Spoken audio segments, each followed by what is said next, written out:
tick, tick. Hello, it's off we go. I've started my show. What is it? You know it's nothing, nothing, nothing, nothing worth watching. Hello, you know I've started up my show. It is here that we'll go to nowhere. Hello, you know I've started up my show.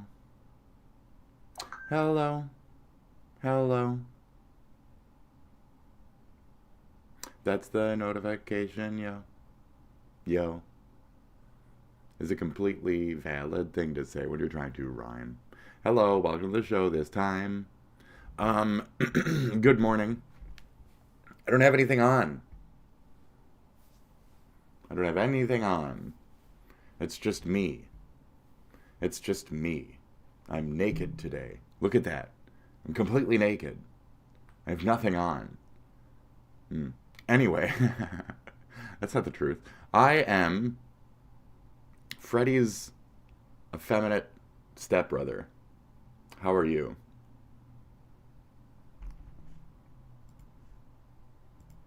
Great. We're not here for this. We are here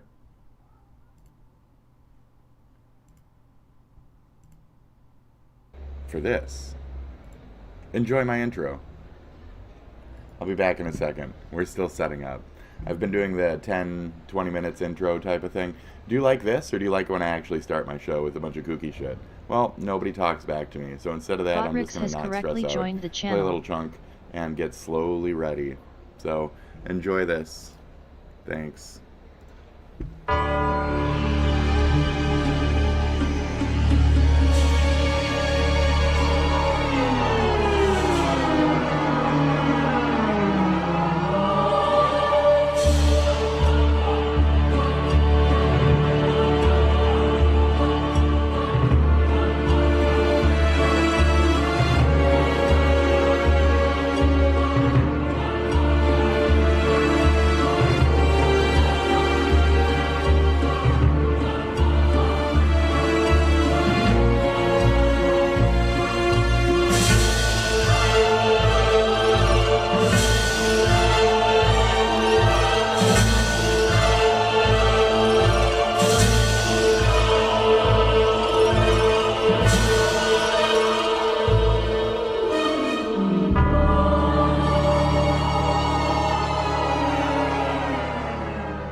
Hello. Welcome back to the show.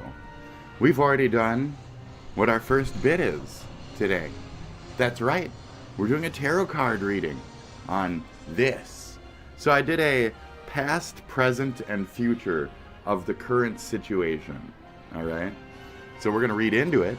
I don't know them by heart yet. And we're going to go ahead and figure this the fuck out. The star was upside down. First of all, we have the Knight of Cups. Okay. What we got under the Knight of Cups? I'm bad at this. You guys can probably tell me, but this is a different thing. This deck is a little different from others. So, Knight of Cups, upright meaning romantic, someone who offers new ideas to a situation, an offer of opportunity. So we have the Pope, we have the Pope, we have his whole life, opportunity. You know, he could have been anything. This situation, the church could have picked anyone. You know, Knight of Cups. So much promise, so many opportunities out there. So much romance, so much romanticism behind either God or actual literal romance with a woman before he decided to sell himself to this shit. Who knows? Who knows? So many things could apply to this in the past of this situation in the Knight of Cups. The loyal knight presents his find to the world, a gift of hope. His long search has taken him over and under a boundless sea. His once magnificent armor now bears a green patina. This journey has changed not only his body, but his soul as well. Fitting. Next we had the Ace of Cups for present day. Let's go, baby. It's a lot of cups. You know, old blood of Christ shit, right? The drinky. Let's see. Was he a drinker? Was he a drinker? Yes. Of Christ's blood or whatever. Great. Happy post-Easter. Your Pope is dead. Hi. That's how I've presented it to you. Ace of Cups, current situation, present day. Upright. Abundant pleasure. Fullness of spirit. Beautiful situations in life.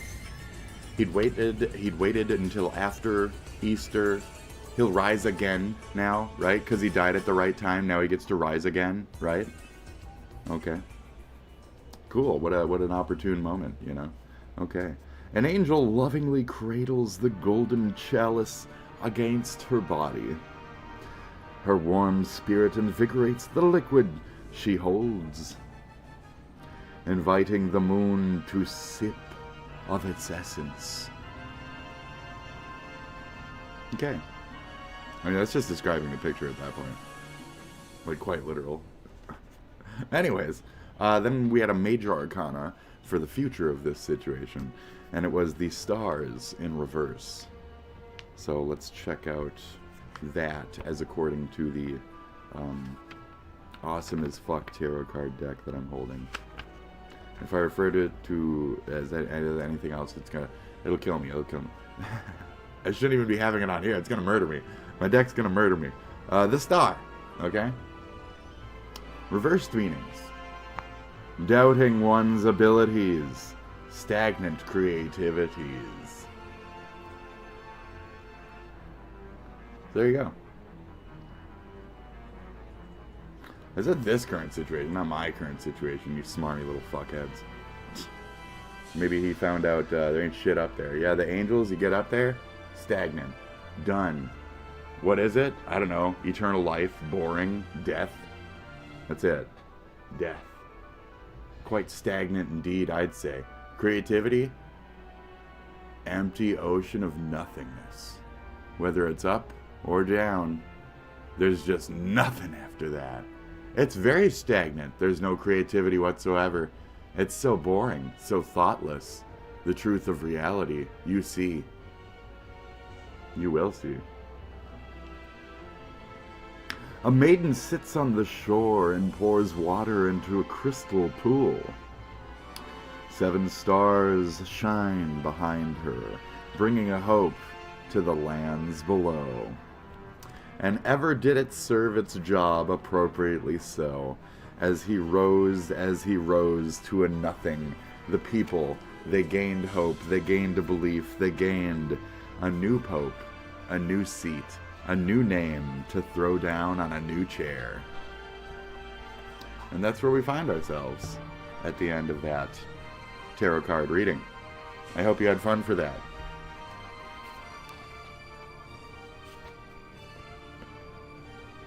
I'm good at this. I'm sorry. Like I said, my deck's going to kill me now.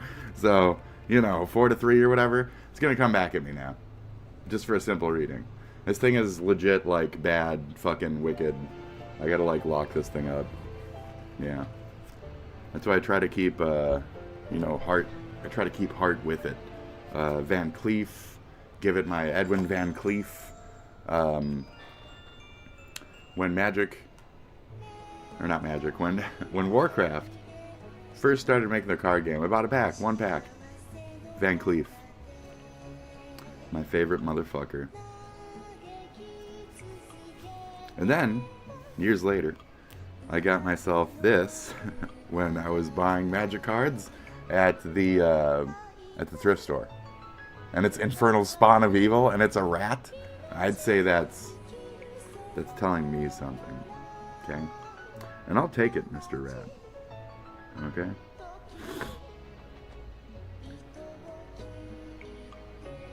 Yeah. Summon beast, not demon. Okay? It's been written over. Let's see. Tap one colorless, whatever, one of any color, and one swamp. Reveal Infernal Spawn of Evil from your hand. Say, it's coming!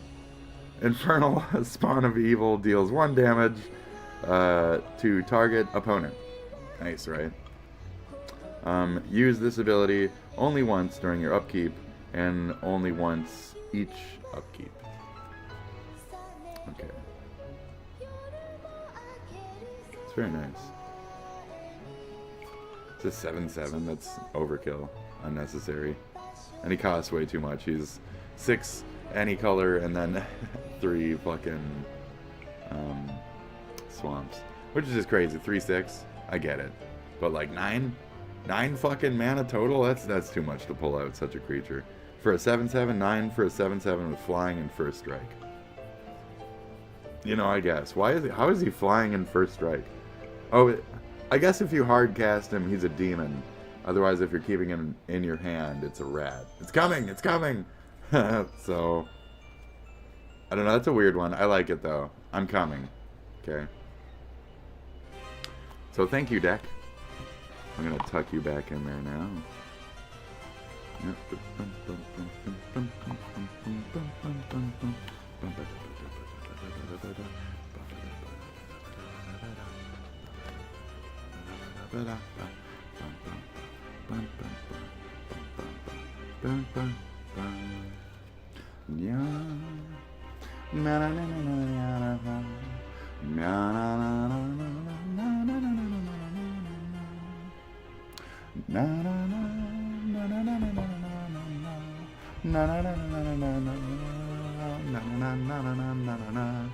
I don't know how to put this.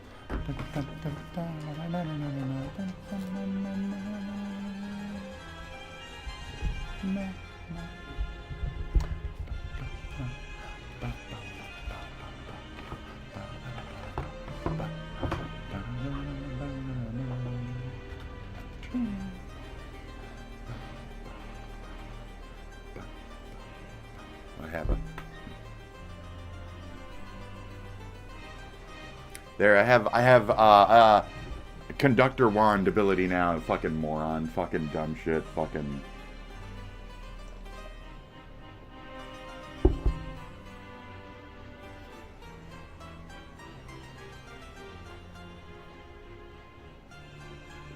I can't keep beats anyway, though, so keep me out of the wand. Oh, I have conductor wand. Yeah, I played that game.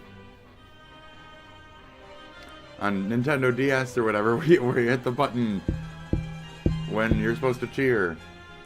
Right? You know what game I'm talking about. You guys haven't played that game? You don't know what game I'm talking about? Nintendo game marching. So the Pope's dead.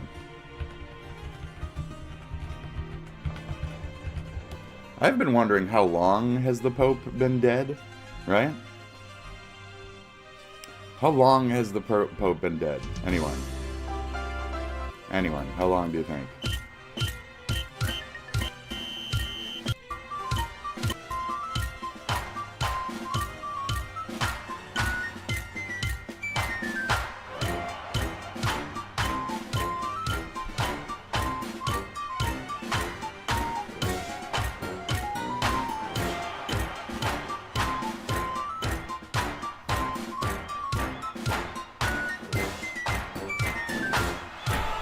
You think you have conductor ability because you played this game on Wii? Like... oh man.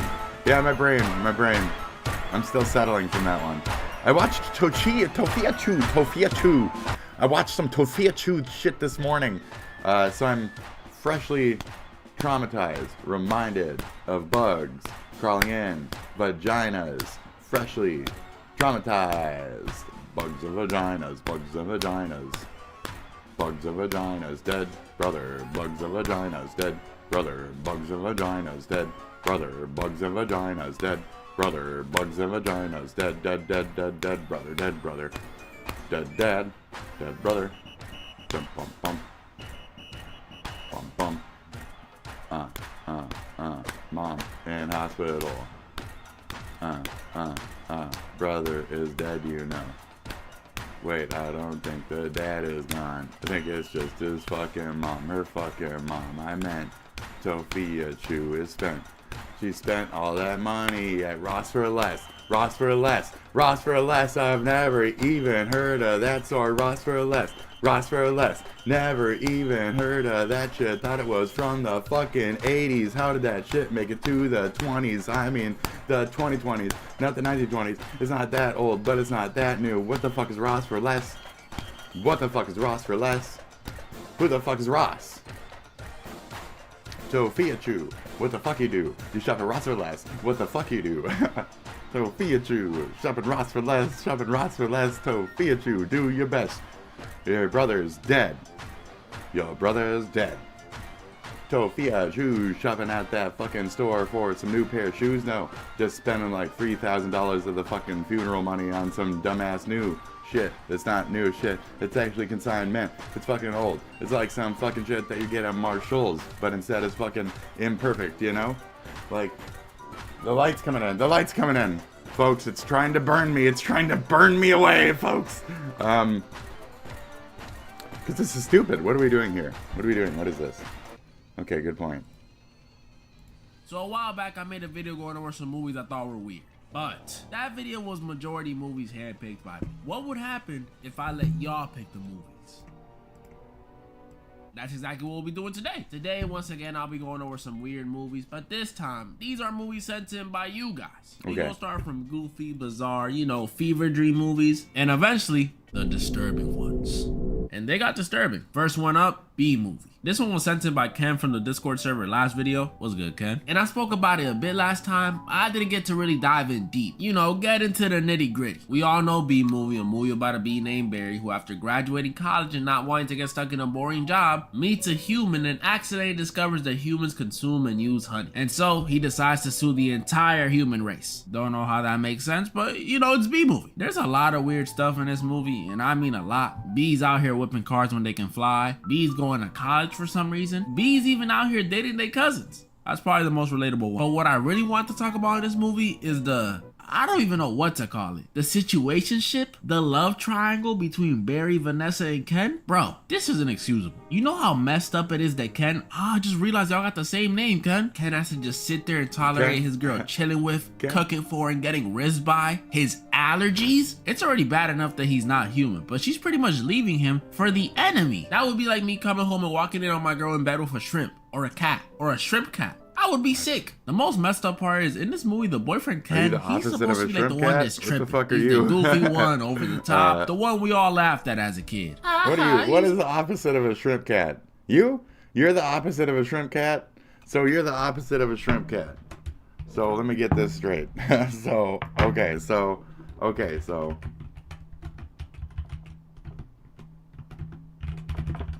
god damn it. I hate mechanical keyboards. I've determined that now.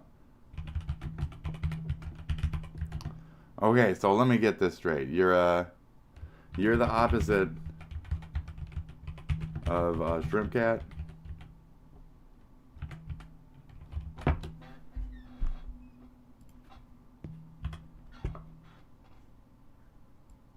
You're the opposite of a Shrimp Cat, bro?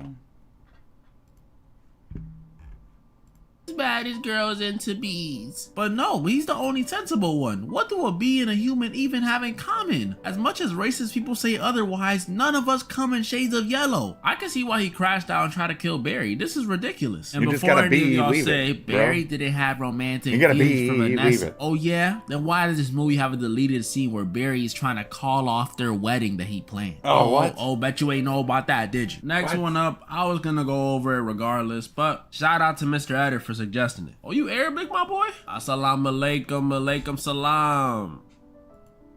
Dominican. Minecraft. Man. Before I talk about this movie, I need to tell y'all how much I loved Minecraft as a kid. Y'all don't understand. Every day after elementary, I'd come home and watch Skyda's Minecraft and Team Crafted play Cops and Robbers, or Hunger Games, or just a mod review. These videos, this game, made me want to be a YouTuber.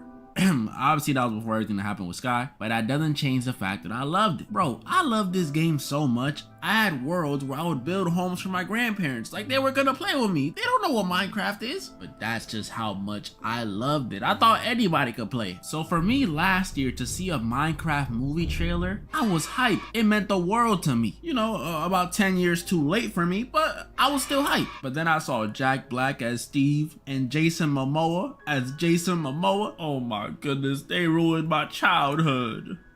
Or so I thought. As some of y'all may have seen on my community post or on my IG, I went to watch it this weekend. And honestly, it wasn't terrible. I might even say it was an enjoyable experience. I'm not saying it's a cinematic masterpiece. It's not the god. That's kind of what I'm hearing is like the people who went to see Minecraft shit are getting Minecraft shit. Fans of the game got fans of the game. And that's good from a movie then, right? Okay. What is there in it? I don't know. Godfather. I haven't seen it. Well, with a decently sized crowd and some friends who played Minecraft and don't take stuff too seriously, you'll enjoy it. Like honestly, the movie had no depth to it. The storyline was bland. It was really just Jack Black doing funny faces and line deliveries. But bro, that was probably the funnest theater experience I've had since No Way Home. Like no joke, in my theater, every time they made a reference to something, everyone would just start applauding. I am Steve. Flint and Steel. Chicken jockey.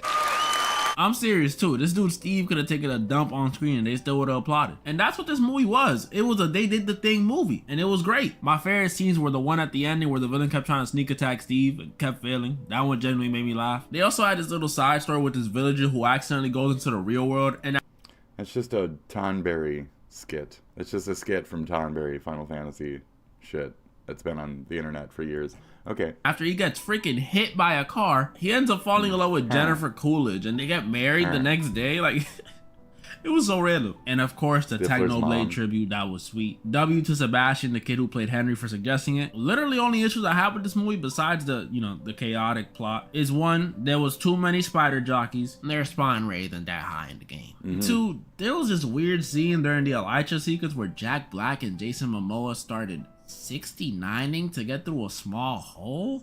Like, are we serious, bro? I had to watch this in 3D. Minecraft movie for what it is, though, it was enjoyable. I'm actually glad it was random and goofy and not how I played Minecraft. Man, the way I treat my villagers.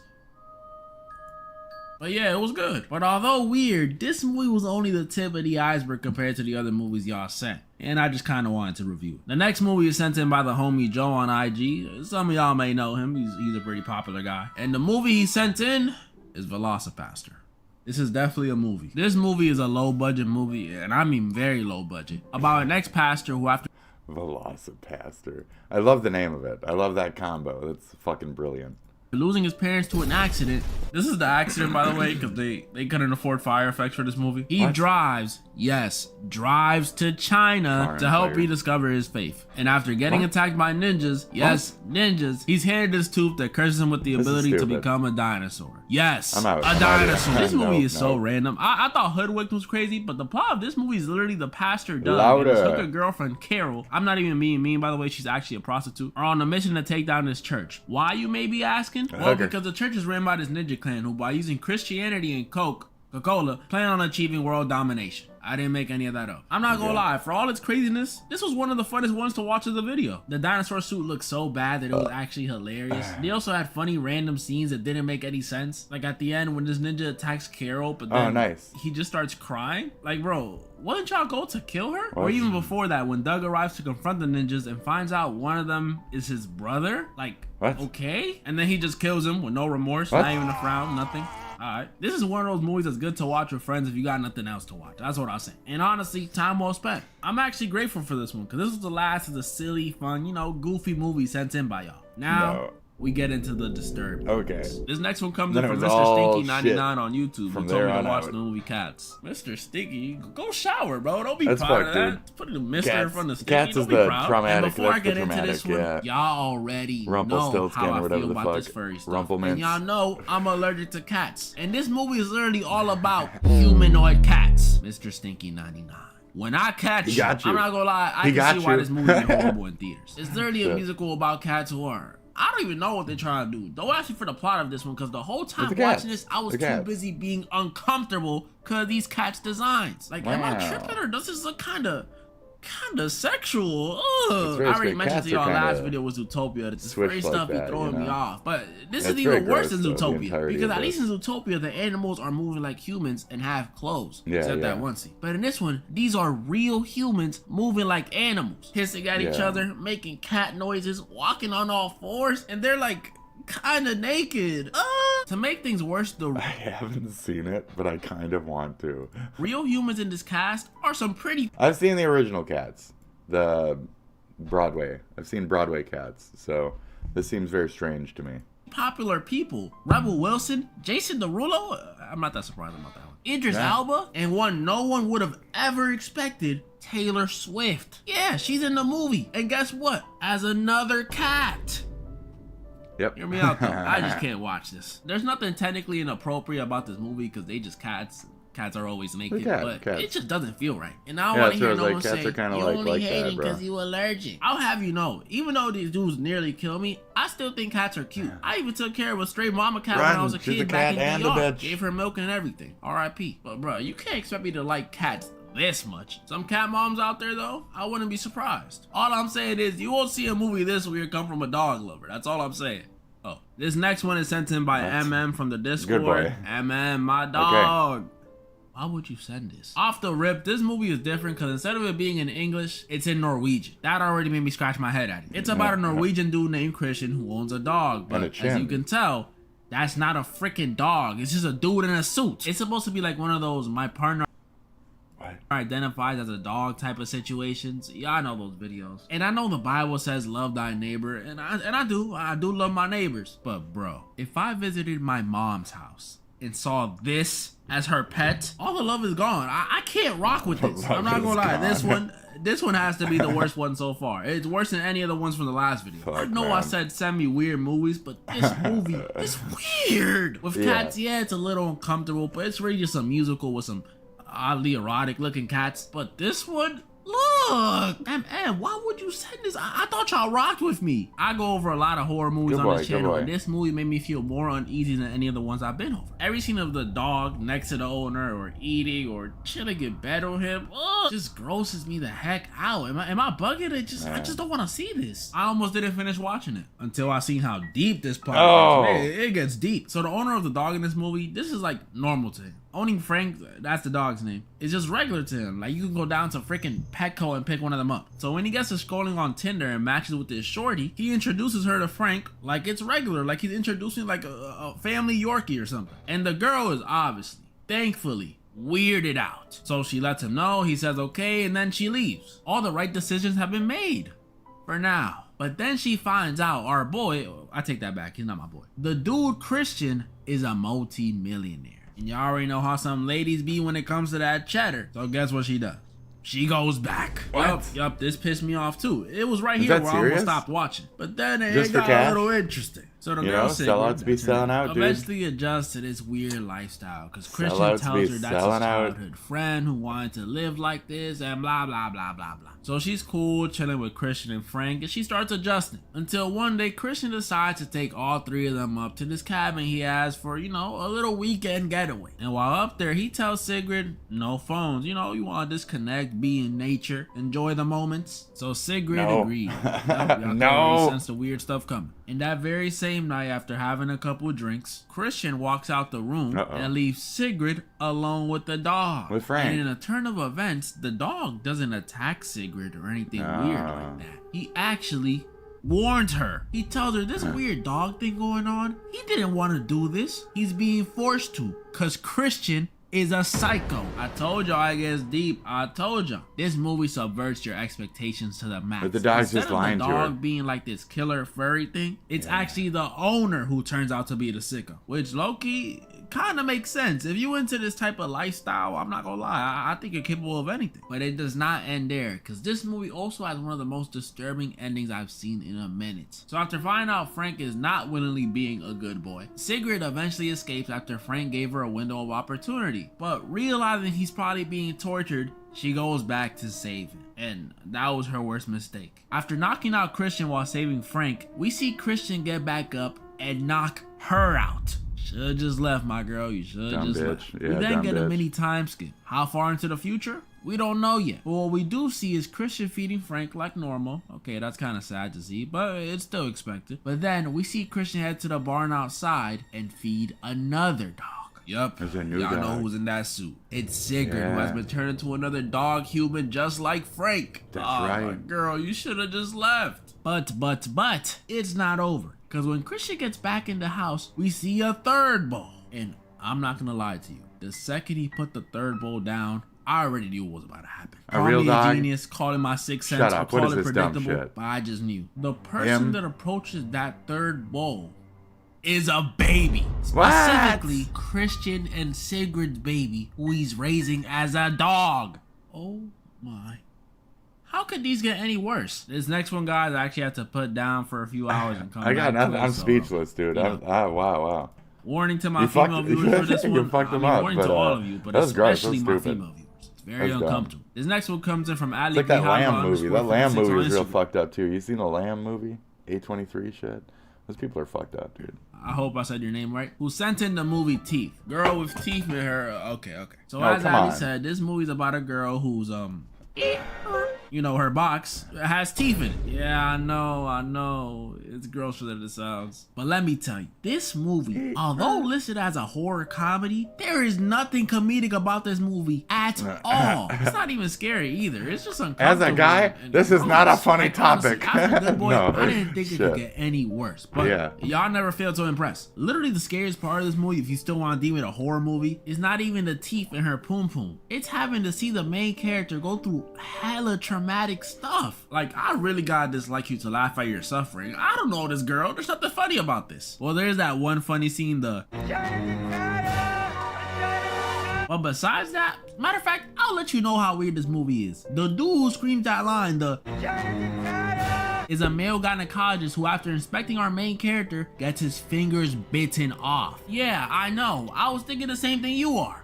Male gynecologist? Why is that even a thing? In this movie, the main character, Dawn, pretty much discovers in a not so cool way that her teeth are like a defense mechanism that when provoked, will bite. AKA, cut off dudes' willies. Yeah, I know, gave me flashbacks to Candyman. And although this may seem like a curse, the main character discovers it's low-key a superpower. Because not only does she discover that the teeth only activate when bad stuff is happening, meaning she can still lead a normal life in the future, but by the end of the movie, after Dawn enacts her revenge on these two dudes by, chopping off their Vienna sausages. One was her stepbrother, by the way, and his dog ended up eating said chopped off Vienna sausage, by the way. Dawn skips town and we see Dawn plans on using her teeth as some sort of vigilante. punishing weirdos come out there on. in the world by chopping off their bing bongs. I mean, okay, but come on. Cool. And now, the weirdest. No, most that's not disturbing fair, movie dude. I of the mean, video.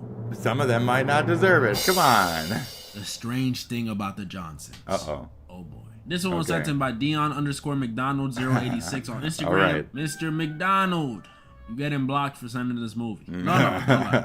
I'm being serious. Yeah. Now, I discovered this movie in 7th grade. Yeah. And I haven't been the same since. Oh, no. This movie is quite literally the definition of weird. I don't even want to go over it, honestly. Okay. I don't want to put y'all through what I went through. Let's go. But I'm going to try. Dion said try, so now I got to try. This movie is about a family of 3, the Johnsons. Now, what's so strange about them? Well, the son is in love with his father. Hold the shock, it only gets weirder. So this love, quote unquote, is one-sided, thankfully. But the son doesn't seem to care whether or not his dad feels the same, because he spends the next few years, I can't even say it, y'all, I can't. He spends the next few years just doing what he pleases with his father. Again, I like to emphasize, his father does not feel the same. So put 2 and 2 together, what's happening? Yep.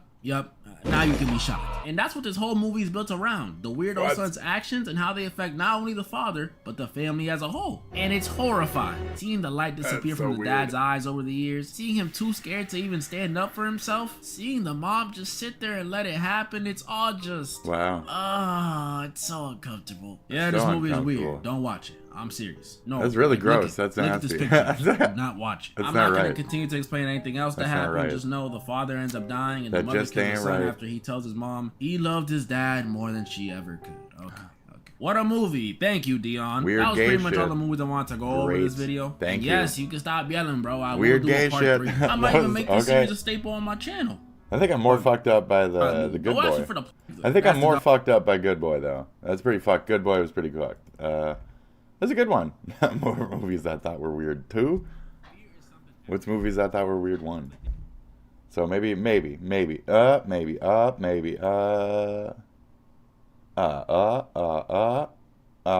check it out. Okay. All right, fine, okay.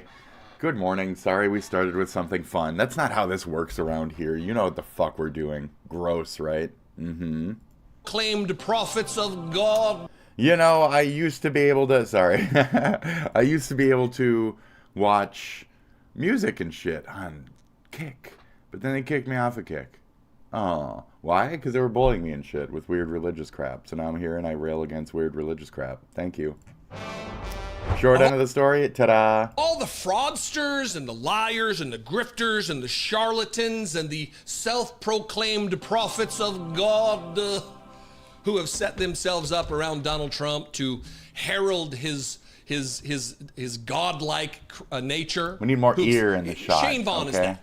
This guy from Louisiana we need more ear in the who shot. has been convicted of fraud, from insurance fraud or something. Louisiana. He's just one of the worst of the worst. He has said, yes, I worship Donald Trump. If that's a sin, yes, I'm guilty of it. He's just an abject, stupid guy, but a charlatan and a grifter who presides over a congregation of the faithful, people who look up to this man. He is also a political commentator, live streamer, I guess. Okay. And he, in this clip I'm getting ready to play for you, is stating very confidently, as most of the grifter charlatan class do, that judges who rule against Donald Trump should be convicted of treason. Damn. Now, if you extrapolate this out, oftentimes these conservative morons, they will attach also one of the penalties for treason, but really very rarely is it actually administered, but it is death. So judges who rule against Donald Trump in the eyes of these conservative morons should be put to death after being convicted. Well, because Trump said it once. Treason. He said it once. He said the T word once. He said treason once, didn't he? He said we have a rogue traitor, judge, treason. a rogue criminal that should be put in prison for Trump's treason. a traitor. Treasonous traitor, Trump. These judges are committing funny that T Toto against treason, the legitimate Toto, authority of Trump. the president. Another judge told President Trump they had to rehire all 16,000 of these probationary federal workers. However, as soon as it got to the Supreme Court, we found some sanity, and that was overruled. just like I told you it would be. So now, in 2 days, President Trump has 2 Supreme Court rulings that have released him to fulfill his agenda. Now, what I want to show you, if I may, is those that stood against The Pope died. his agenda. Yes, he did. And here's a picture of all of them. Yes, he did. Rest in Pope. There they are. There they aren't. That is not the Pope. The Pope is dead. There will be a new Pope. The Pope died Easter. Or he died long before Easter, and they were just trying to, like, you know, wait until the day after. He's just been a corpse for like 2 months or some shit. Who knows? Who knows? Anyways, rest in peace, the pose. We did a magic card. We did a literal magic card. We did a tarot card reading at the top of the show of a past, present, and future for our good old, you know, Pope-tuation. For the situation of the whole popery thing. The, you know, popery. Anyways, yeah, cool. The Pope. I mean, cool for him, because then that's his ultimate goal, right? To go to, like, shiny, golden, awesome place, because he's like a prophet of some kind or whatever, and then they get, like, bigger, closer spots to the God house in this supposed heaven field, right? There's like a field in heaven, and there's a bunch of houses on it. My dad Googled the Pope yesterday because we were curious of his age, and it said he died in February 2025, but my Google didn't say that, and then we find out this morning that he died. That's where I'm like, I'm pretty sure it's been a while. I didn't even mention that at the top of the show, but yeah, I'm pretty sure it's been a while. So thank you. Yeah, I'm pretty sure. Like, he died a while ago, I think. And then they were like, ah, fuck it. Let's just wait until after Easter. Let's pretend like it's some kind of resurrection of Christ kind of thing. That is a thing I mentioned during the beginning of the show. So yeah, weird, right? Yeah. Well, I mean, it's always weird. It's the church crap. So it's always weird. Don't let him die on Black History Month, you know? Shit. Anyway, yeah. Isn't that funny? Isn't that crazy? But, hey, whatever. Supposedly he made it this far. That's cool. That's cool. April Fools, right? Oh, it's not April 1st? Oh, okay. Shit. There they are. There they are. That's not All it. of the dissenters on both rulings. There they are. So these are the extremist left women who... I guess women too as well. That's a distinguisher of them. Who are, no matter what, anti-Trump as fuck. So, congratulations on holding anyone accountable on the right side of the fence, wrong side of the fence. And good job on being some kind of, whatever. But if any of you... J.D. Vance like yesterday, so I don't think he died in February. No. I'm pretty sure... I don't believe that either. Did he? Is there footage of this? Oh, we have an investigation, folks. Abandoned ship. We've fucking... Oh, abandoned ship. We have fucking Pope lies to get down to now. We got Pope lies. Let's go. Oh, it's like yesterday, huh? Hello. You in better health. Grazie. 1 day ago.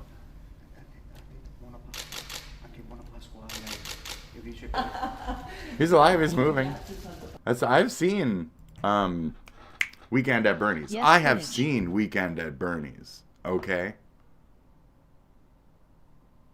And I don't think this is Weekend at Bernie's-ing. I want to go into it and say this is Weekend at Bernie's, because then it's really funny. But otherwise, no, I don't think he's been Weekend at Bernie's for the last 2 or 3 months. So this is interesting, okay? But how long has he been dead? Okay? Since February. This is a fake. This is a clone. Alex Jones knows the truth. He wears those They Live glasses.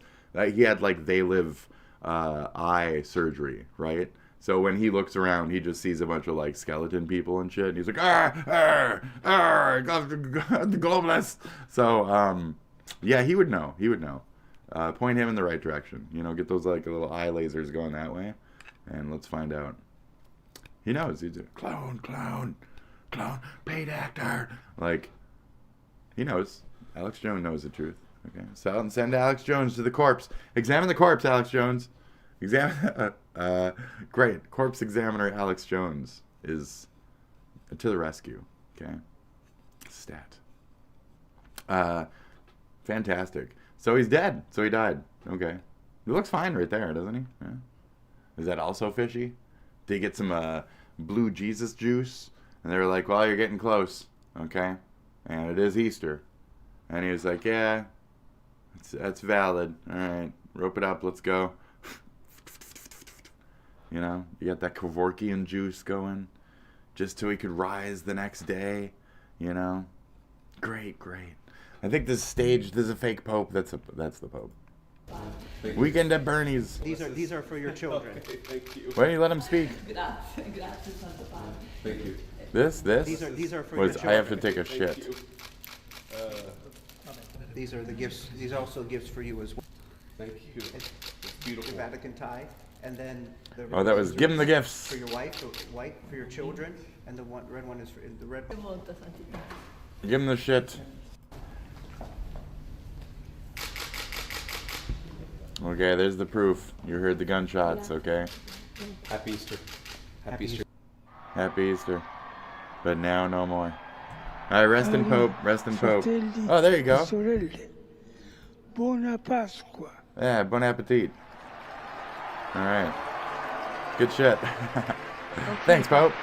Happy Rest in Easter Pope. hanging out. Oh, yeah. Leaving soon enough. That sounds great. I'll be watching my shit, doing my show up, and then spritzing a little bit, and, you know, sprucing up and making sure my anxiety stays low, and see you later. And if you're streaming, I will check Twitch, not Kick. Okay. Sounds good.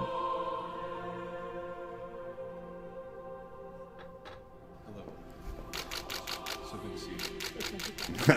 My impression of the Pope. Oh, fuck. Great. Rest in I Pope. don't know if I fixed it, so maybe kick. So maybe Kick. I'll check. Just let me know when you are, without too much efforts, and I got you. Okay. I thought he was gonna whip a left right there. Oh, he's whipping a baby. Whipping a baby in there. Last second baby. Get that baby. Blessed. Blessed. Another one. Do we have any more babies? Okay. Crowd, do we have any more babies? There's only a couple. There's no more babies for a couple months here. We're gonna have to define a new pope. There's gonna be no more baby blessings. Do we have any more babies? We want to rush at the gate. Throw some more babies on stage. All right. Well, he's out now. So a couple more months, we'll have a new guy. He'll look like a little less droopy than that, and then he'll look droopy like that again. And then we'll keep watching that happen a bunch. And then eventually we'll be old and droopy. And then maybe one of these ones will beat us to the punch. And then we will see, Mr. Pope. Okay? We shall see, Monsieur Popenstein. We shall find out. Anyway, that's great. Okay, what do we got now? Oh, you're right. So I wanted to bring this up for an angle of suspicion. So let it play. Let's go. About a whistleblower from the NLRB, the National Labor Relations Board, who worked in the IT department. And basically, this whistleblower came forward multiple times internally within the government to talk about how Doge has been stealing data, and specifically the data from unions, which is really bad, actually. And in fact, it is very illegal. And honestly, people should probably be going to jail over this type of illegal stuff. Like knife. If you walked into a government building and stole a computer, you should probably be prosecuted for that criminally. Just got headed off. You just and got yet grab this it. hasn't really happened yet. I got with bad Doge, eyes now. but I probably shouldn't flip my knife anymore. this whistleblower really Shit. indicates that maybe that should happen. This is all from an NPR article. A Doge whistleblower's disclosure details how Doge may have taken sensitive labor data. And this article is wild as hell. Okay, I am going to link it in chat, and I recommend all of you take a read when you have time. This whole thing is utterly insane, and you're going to see exactly how insane as we get deeper into it here. But it's scary. It's scary. Yeah, it's really scary. So, according to an official whistleblower disclosure shared with Congress and other federal overseers that was obtained by NPR, subsequent interviews with the whistleblower and records of internal communications, technical staff members were alarmed about what Doge engineers did when they were granted access, particularly when those staffers noticed a spike in data leaving the agency. It's possible that the data included sensitive information on unions, ongoing legal cases, and corporate secrets, data that 4 labor law experts tell NPR should almost never leave the NLRB, and that has nothing to do with making the government more efficient or cutting spending. So yada yada yada. They can see that data left. Right. They don't know exactly what data was taken. Right. But they can see that the data left. Right. What could they do with this data? They could, yes, they could Where did target the data union leave to? organizers. They could target Where did the data leave union to? activities. Boobers. They could target union funds. They could target Look, I put the arm down. a number Look, I of put the different arm things. down, They Boober. could deal crippling blows to unions. Boober. Do you think they're planning on selling it? Look, I I mean, put they're the either arm planning on down, selling Boobert. it or planning to incorporate it Look, I into put the arm Elon's down. Grok Come AI. here, Boobert. Come here, Boobert. All of these AI companies are so you, data Boobert. hungry. They need more data to stealing train you, their AI models on. Stealing you. I'm taking you, Boobert. I'm taking So, you, Boobert. as we get deeper Boobert. into this, right? Boobert, The I'm employees stealing grew you, concerned Boobert. that You the don't wanna be NLRB's here, Boobert. confidential data could don't be wanna be exposed, here. particularly after they started suspecting suspicious login attempts from an IP address in Russia, Boobert. according to the disclosure. What? Eventually, the disclosure continued. The IT department launched a formal review of what it deemed a serious ongoing security breach or potential legal What? removal of What? personally identifiable information. The whistleblower believes that the What? suspicious activity warrants further investigation by agencies with more resources like the Cybersecurity and Infrastructure Security Agency or the FBI. So we have our data being leaked to Russia. Oh my, oh dear. Whatever shall we do except assume. So, Oh, Boobatine, oh, Boobatina. yeah. Oh, Boobatine. What they're doing here are you seems doing, like Boobert? because Get out of keep there, in mind Boobert. some of this data isn't just Keep data walking, on buddy. unions, it's also like Yep. corporate Keep secrets. walking, It's buddy. also like sensitive information Yeah, that is Boobert. secret to unions, to Boobert. companies, etc. And Boobert. if this data was taken and given to state Boobert actors, data. spies, Boobert. Which one of these is a good that boy would for you? explain likes perhaps to play with some of the chords. data He being shouldn't. pinged from Russia. But he does. We've gotten him other things. He So just this prefers is chords. He likes chords. really not great, to say the least. He likes chords. Different labor law experts interviewed by NPR fear that if the data gets out, it could be abused, including by private companies with cases before the agency that might get insights into damaging testimony, union leadership, legal strategies, and internal data on competitors. Musk's SpaceX among them. Yeah, It could also be used to identify whistleblowers, like, say, the whistleblower that alerted everyone to this particular story in the first I'm place. sorry, I'm playing with the cat. Okay, I'm listening and playing with the cat. I could swear you talked about Get this it, story Boobert. weeks back. Get Well, it, Boobert.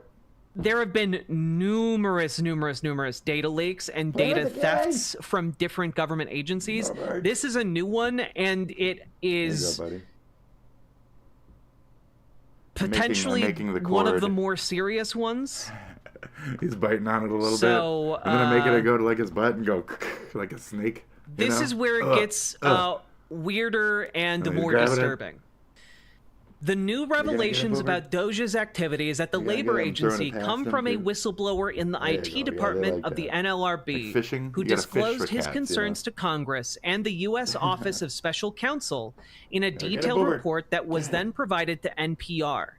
Meanwhile, his attempts to raise concerns internally within the NLRB You bored yet, preceded Boober? someone, quote, physically taping a threatening note, unquote, to his door that included sensitive personal information and overhead photos of him walking his dog that appeared to be taken with a drone, according to a cover letter attached to his disclosure filed by his attorney, Andrew Bakaj of the nonprofit Whistleblower Aid. So yeah, crazy. Crazy shit happening. All damned over the place. What was the other one attached to this? Was it this video?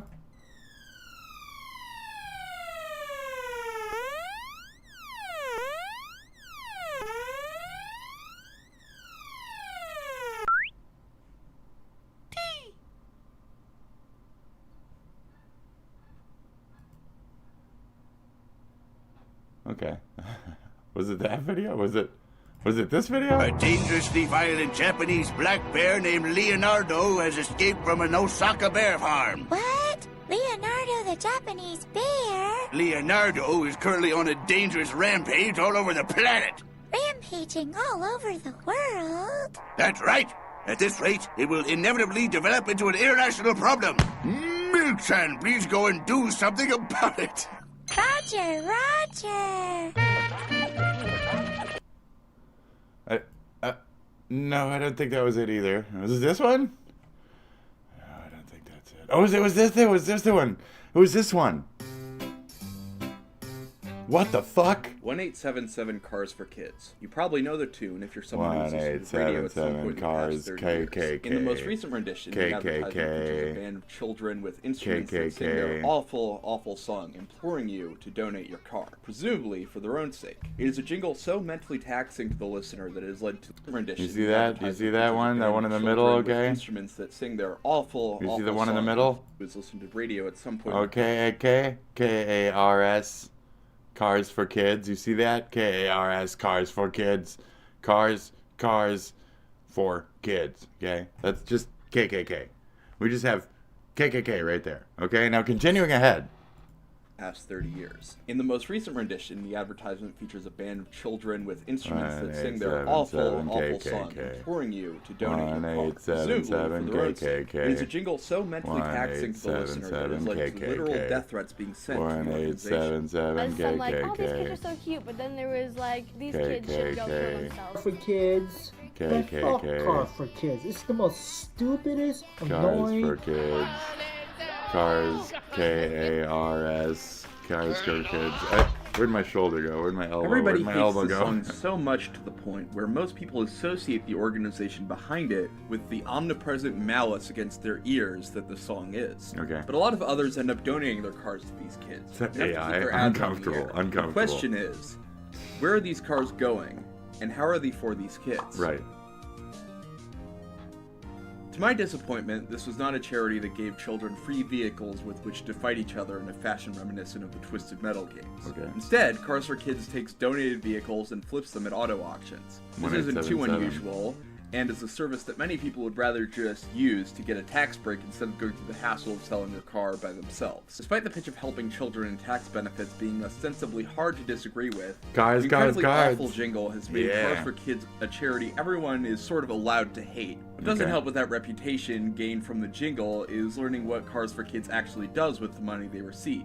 See, Cars for Kids doesn't actually give to any of the children you would think of as particularly in need. That's because the kids in question are being helped not because they are in need of charity, but because they are part of a religious group.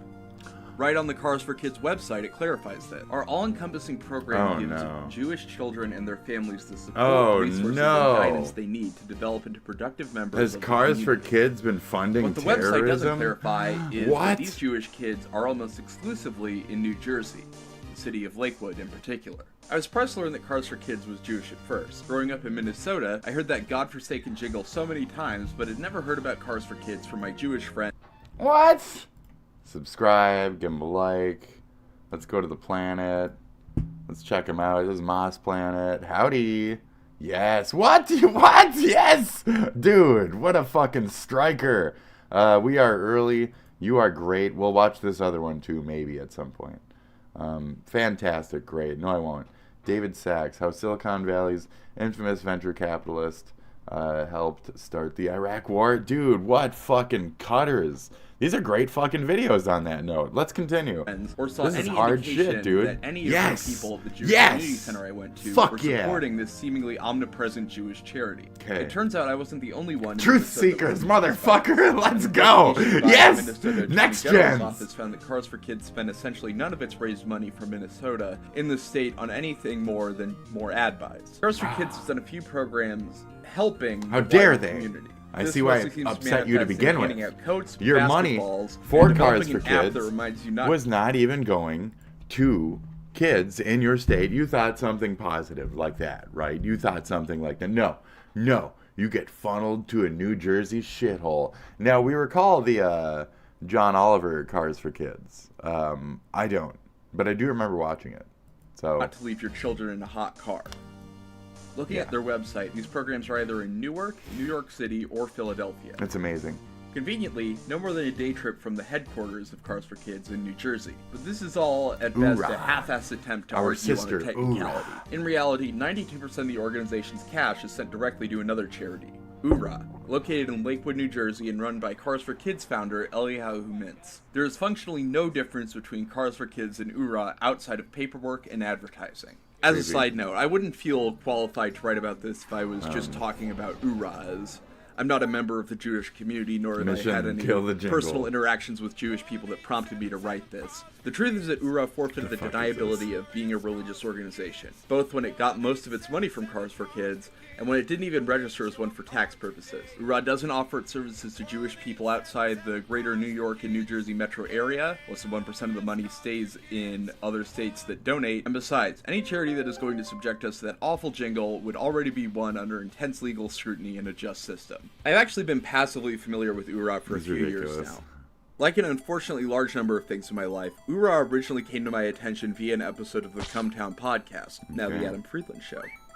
I'll get to what part of URA was we get into what we get into, but I know some shit about like Project Veritas URA is and itself all a modern shit Orthodox well, so Jewish charity let's that go, baby. services said These community. religious organizations are fucked weird and stealing our cash, money, and attention, aren't they? While still interacting with the modern world as it is. This is different from ultra-Orthodox or Haredi Judaism, whose adherents self-segregate from broader society to Are you teaching me about forms of Judaism? In terms of services offered, URA seems to focus mainly on, surprise, the younger generation, although not exclusively. This focus makes sense, given that Orthodox families have more children on average than any other Jewish denomination in America, and the community has a general distrust of public institutions. They need a lot of cars to pay for these kids. It is for this reason that the charity exists, supposedly, as a means to provide the Orthodox community with help raising children through programs like day camp. I say supposedly because URA is unique even among shady charities for how strange it is. High-rise apartments, strip malls, and even mixed-use development in Jerusalem. Cars for Kids is already known to have some assets that are tangentially related to kids at best. When I looked at the tax returns for the two charities, a lot more than just buildings started to come up. I'll give you a rundown of a couple interesting finds.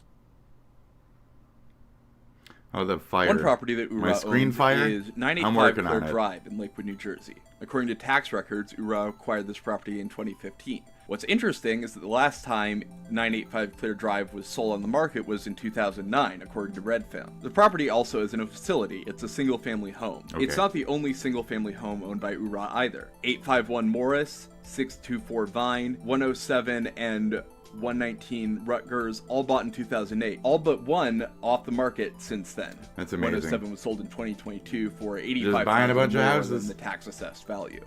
I don't know what these are being used for, but the fact that Google Street View doesn't show any signs that these buildings are being converted into a non-residential role makes me think that there might be more going on. Another revelation from these forms is how much profit this nonprofit makes. 2021 revenue was $77,977,049, up 62.5% from the previous year, while expenses of $28,251,610 represented a mere 7% rise. These numbers aren't unprecedented. Look at pretty much any college in the US, but still raise questions. More specifically, it makes you wonder what that $34 million in cash is doing just sitting there. I like the For that, I have at least a partial answer. URA hosts a yearly charity auction in a live stream telethon What the fuck is During this? this telethon, URA gives out several prizes, many of them God. straight up cash, in a format that they call an auction, but is really just a raffle. Interspersing these auctions is a character I knew I was going to have to talk about eventually, and it filled me with a sense of dread. Duty? I already mentioned it earlier, but it's time to talk about Five-ish. Okay. Five-ish is something else. Yap dollar. As alluded to previously, I first heard about Five-ish from the then Cumtown podcast. Five-ish was being discussed because, well, this is what Five-ish looks like. Five-ish is a giant $5 bill with cartoon eyes and giant Mickey Mouse-like limbs. Essentially, he is sort of like the mascot of Ura, who goes around to their events and serves as what I think is supposed to be a sort of comic relief character. To quote a friend of mine who was on that episode of the aforementioned podcast, this is like if the Expendables of anti-Semitism came together to make something to make fun of Jews. Ura really likes using Five-ish. This isn't a mascot I dug up from years ago or something they tested out in a couple videos. Strange. Like, they really fucking love Five-ish. They love Five-ish so much that they have Five-ish as a plushie, Five-ish on a hat, President Five-ish, the Five-ish car, or Five-ish mobile, really shitty CGI Five-ish, Five-ish in Israel on the news, Five-ish in Israel being harassed by other Orthodox Jews. Gonna hurt you, Kenny's gonna hurt you!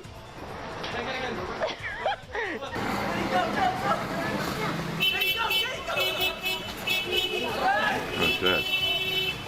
Five-ish and his Five-ish family he's getting Five-ish, threatened dude. by the military of Panama. That's great. Partially led by a knockout version of the Prince from Frozen. What the fuck? Okay, why don't I start there at that last What? one? So, Ura commissioned or When did we get to food fight? Tuesday. When did we jump to fucking food fight? What? House, these animations What feature the fuck? Five-ish. The intent is children's programming, which Ura refers to as Schmorg, as in smorgasbord. The most interesting Schmorg is one that is 38 minutes long and involves the aforementioned military of Panama. So the video starts, and after a short intro, we see three boys walk out of their bullet-ridden school onto the sidewalk. Two of the boys stop as the third boy asks where they're going. They say, "We're going to visit Five-ish." As all three boys blink their porcelain doll eyes to mimic human behaviors, a Cars for Kids branded taxi drives past and the scene moves on to another intro. Except this one transitions into a theme song, an incredibly long theme song. In fact, I did some napkin math to find out that this theme song is a little under 2 minutes. For context, that is longer than the 1 minute, 36-second intro of the syndicated version of Twin Peaks. We like our dancing, intro, don't we? It is about as long as the intro to Band of Brothers, and We like only our 10 seconds dancing. shorter than the longest intro in TV language history, which is the cut intro to Twin Peaks. Look, it's a long intro. Rest in peace, David Lynch. The three boys finally arrive at Five-ish's house, where they inform him that they have anxiety that they won't be able to attend the yeshiva, religious school, that they want. There doesn't seem to be an inciting incident, really, or a stated reason that these boys are nervous. Nevertheless, Five-ish regales them with the story of when my friends and I were really scared. Now, even though this sounds like Five-ish is about to tell these whiny kids about his time in prison, that is unfortunately not the direction it goes. Five-ish is dropped off at the airport, does his Catskills material. Wait. You forgot your change. Change? What do you mean change? I need a change? Well, I mean, everybody could use a little bit of change. I'm not saying that, but I mean, how much do I really need to change? No, you and enters the building. Then, Five-ish is accosted by this overbearing TSA worker, who then waves him through. The worker then starts talking with another, more anthropomorphic Five-ish, who is bringing a kosher meal on the plane, but is told it looks too much like a bomb. They then strike up a conversation about what yeshiva they went to, for some reason. What makes this so bizarre is, for lack of a better term, it's sort of unskilled racism. Let me try to explain. So, the TSA worker speaks with some kind of accent. I say some kind because it's not clear what stereotype this man is supposed to represent. He wears a yarmulke, which would imply he's Jewish, but he also punctuates his sentences with Arabic terms like Habibi. Habibi, look at me. Do I look like a stewardess? His accent is so thick that it could either be Israeli or some kind of approximation of Arabic. I say this because there's another Five-ish sketch showing an Arab terrorist going through security without issue. I think this man is supposed to be an overbearing Arab who accosts Five-ish who wants to bring a kosher meal on, but then they forgot and decided to add in some dialogue that makes him seem Israeli. After this, the Five-ishes get on their flight with El Al, the largest Israeli airliner, which then promptly crashes into the ocean because of engine breakage. So do we see any connections between, like, the religions that are influencing, like, the left that we're currently dealing with in, you know, the YouTube sphere? and its unique Middle Eastern approach to Christianity, but also like its other types of roots that I'm not supposed to mention because I'm this or whatever. Okay? So do we see like how that blend starts to go towards certain avenues and certain interests and shit? And then do we see how, you know, did you know that Hassan Piker was supposedly born in New Jersey? What? I'm kidding, but I'm also not kidding. And it's strange that we see this certain interest group that is currently like minor factions of it arguing right in front of our fucking faces in major ways, specifically with a pointed root of anti-Semitism. Isn't it amazing? And then the fact that we don't really understand the anti-Semitism that we're seeing in this area. And we have to really dig into it and start to get it and look at like their individual Zionistic points of view and all this other dumb fucking bullshit. And it's the same fucking shit that we're seeing here. So I wonder how much is related with blank and blank and blank. And if you say, at some point during this, if you say like, oh, and then all of a sudden it goes to a Turkish warlord. I'm like, oh, okay, a Turkish warlord who lives in Iran. Oh!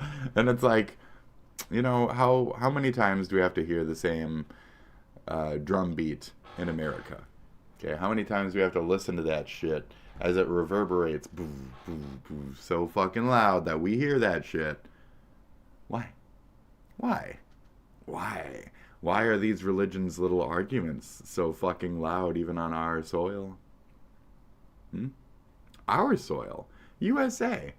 Mutual respect of religions, but no religion is supposed to overdo government. No religion is supposed to overdo, you know, reasonability. That's why America was formed. No religion is supposed to outdo. Your Bible is not supposed to be higher than the Constitution. Your Quran is not supposed to be higher than the Constitution. Whatever the fuck dumb fucking books you believe in aren't supposed to be higher than my dumb fucking book. And my dumb fucking book is way cooler than your dumb fucking book. Way cooler. It's like so fucking cool. My book is fucking cool. Dude, your book is all like brown cover and shit, right? Like boring. My book, red, white, blue, dude. It already represents everything within it. There's such a cultural fucking statement, even with just that minor fucking difference. What am I then? I'm the white, because I'm between the red and the blue. And I'm here to talk about me and you, Americans, and try to see where we can mutually walk forward and figure shit the fuck out. Because unfortunately, I might have been born libtard, but lately I can't stay libtard because the Democrats have let the extremist leftists take over the reasonable blue leftist democratic movement in America. And it's based off this strange religious bullshit that it has taken this hold. And it's because we're all too afraid to talk about it. So I'm not going to give you a red opinion. I'm not going to give you a blue opinion. I'm going to give you that white opinion. Okay? I'm going to give you that fucking white opinion. So let's keep going. Fuck religion. But let's keep going. Overall, I'll respect them to the point where they respect me for not respecting them. And that's where we draw the line, me and religions. You as an individual, infinite respect. Your religion, I'll give you a little bit of a fishhook. I'll admit, you know, Hashem or whatever. I'll be nice to your words. I'll be humble in your presence of what you think is a thing. I'll respect your spirituality. But beyond that, when your organized fucking mentality, organized religion, starts overtaking my rights, y'all can all fuck the fuck off. Whatever the fuck faction you fucking think you are a part of, can all the fuck the fuck off. Whatever the fuck it might be. I apply this to the KKK Americans and their Christian bullshit as well. Any forms of Zionism overall are bullshit. We can all agree there. Right. But those teams, those factions over there, at the end of their days, all have that mentality of who is that Aryan fucking, fucking winner, who is the chicken dinner, who is the jockey, who is the, there for the next gens, who is the fucking, who's the top shit, okay? Who's the god? Which god is the right god? What little fucking, tiny little fucking whisper into another whisper's book's ear is the one that you live your life by, my dear? Fucking stupid ass shit. Okay, stupid ass shit. It's all dumb, it's all judgmental, it's all garbage, and none of them don't say that the other one isn't some kind of infidel or that they aren't some kind of like better than the other. And every time these religious people poke at me, I say, yeah, but which God? Which God? Which God? Which God? What God? What God? They all believe a different one. It's all individual interpretations. Every form of religion is just spirituality. Mental little spirit games. Little stupid things you do with yourself to justify good or bad in your little brain. You should think of better things during your time, like video games and music, and live your life, enjoy yourself. It's not satanic, it's fucking normal. And you claim you're normal because you go to church and worship every blank and do some weird religious practice and fuck a hooker in an alleyway and fuck your gay boyfriend on Tuesday in a fucking pool hall. Like, what? You're not religiously put together. You're not put together mentally. You're like fucking weird and fucked. So those are the people that own our country, and they're running everything. So yeah, Constitution above Bible or any other religion, really, any of them. But yeah, continue. This is connected to something somewhere, right? Sure, maybe. I'm the Yap Dollar. Okay, so let's go. I know I should have done Hatavas Chalayim this morning.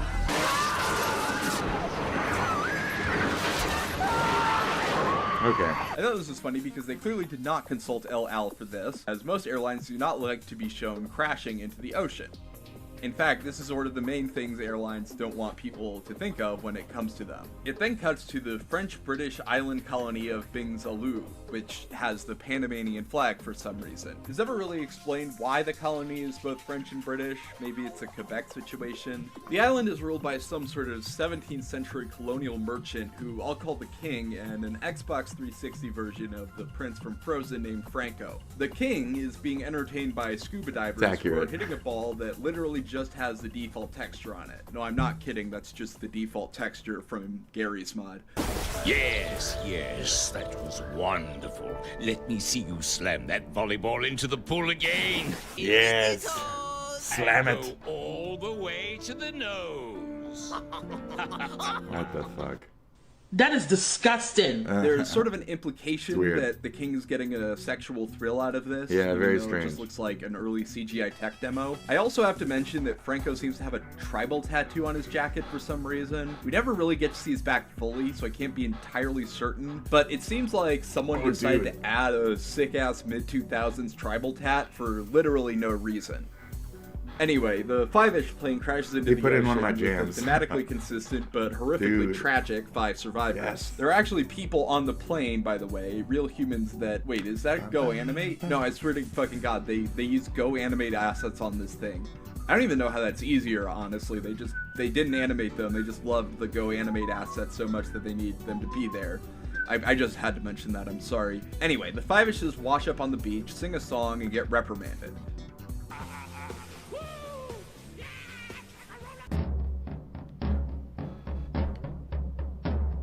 Hold on. Let me look that one up. It's Ridge Racer, and then it's like the one that goes da-na-na-na-na. Ridge Racer Type 4. Okay, I'm just putting that right here. I'll figure it out at a point. Prepare for war. The French. The next most interesting thing that happened is when Lord Farquaad shows up. A lot of exposition occurs, there's a song, yada yada yada. The 5-ish congregation finds themselves trapped at the royal palace, where, after a musical number... Wait a minute, let me explain. With a song. Hit it! New England clam chowder or gefilte fish, it's not too difficult to call. white crab cakes or octopus. And then it just talks about instead food. of soup with matzo balls. Get back I'm in by a telling you, man this is named food- Moishe, a food- quote Jew just like you. This confirms that Fivish is a full part of the religion and that Ura wants children to know that money can indeed become Jewish. Moishe then tells them they don't like Jews here, which you would think is a prejudice that would fall away after a Money. while, but apparently is very deeply They have all the held. money. There also isn't any mention by any other islander made about Jews, which makes me That's think amazing. that Moishe is just a guy who sucks and is disliked for different reasons and just attributes it to anti-Semitism. I also Yes. wanted to mention that Moishe's outfit is weirdly specific. Not in its details, those are fairly scant, but the fact that it seems to include an Austro-Hungarian military ski cap for some reason, I found very bizarre. I don't note this because it's particularly important, but rather because it I don't know raises if it's- questions as to where they got his model from. Of all Right. the models on all the asset stores, why it was an Austrian mountaineer circa 1915 that was chosen, I have no idea. Why instead did they not choose any other kind of generic soldier? And why did they choose something that I only recognize because I play way too many Hearts of Iron 4 mods? Anyway, the Fivish-I, anyway, try to escape before being Fivish-I? captured and taken back to chicken wire That sounds fences. racist. With the chickens. Where you belong. Which is another thing about the supposedly lost colony I found strangely They're a reminiscent bunch of of the chicken industrial fuckers. nature Right. of the Holocaust. But just as the Fivishes are going to be put on trial, a helicopter piloted by Boris, another Fivish, swoops down to announce their arrest. In exchange, the islanders are offered a large chest of coins that the king is told are apparently edible. Was that serious? Very good, Your Highness. You'll like them. It was like a picture. Shiny. What? Valuable. But most importantly, edible. I don't know. That then wow. finally concludes our Fivish story in the animated coins, realm. the edible but it coins, continues you into break the 'em, you eat aforementioned 'em. auction. Every year, I Ura get those. hosts I a get charity those. auction. They used to be in our that's really tree just a all the raffle. time. It's I don't almost think I'm comically- Jewish. I don't think I'm Jewish. Anyways, yeah, Minnesota. He said he's Minnesota, so it's not a Minnesota thing. Is it a French thing? A French? I'm telling you, it's like French Canadian. I have some strange shit in my fucking family. I don't get it. A piece of bread underneath brisket. Yes, all that type of shit. Meat juice. Anjou. Is it just my Frenchitudes? Is my Frenchitude some kind of other kinditude? I need to get some kind of fucking... you're 20% an idiot. Oh, okay, cool. That makes sense now. The corrupt in terms of prizes offered to the Oh, point okay. where it's basically just gambling. I Just get as I it. watched the Fivish TV show, I also watched the Fivish Charity from 2023 and recorded what happened during it. I've been to a couple Mr. and charity Mrs. auctions myself. My memory Knockbaum, consists mainly of watching people bid on Clifton, gift baskets, memorabilia, or gift cards to sums of maybe $300 at most, for social events, either for a public school or a local nonprofit, where donors came to mingle. Ura also does charity New Jersey, auctions, New but Jersey, the way New they Jersey. organize these events is in another galaxy compared to my experience Mr. and the experience of many Mendy, others. Spira, I'm just going to cover the auction and telethon for now, but the online auction is both the New easiest and York. hardest to explain. So it's not unheard of to pick up an item at a charity auction for below market rate. That's sometimes the incentive. For example, you buy a rare baseball card that got donated Miss to a charity auction. Yehudi. There's some upsides to the benefit institution in terms of taxes and Miss ease of process. Yehudi, Ura takes it to a Hallelujah. completely new That's a level. weird name. Ura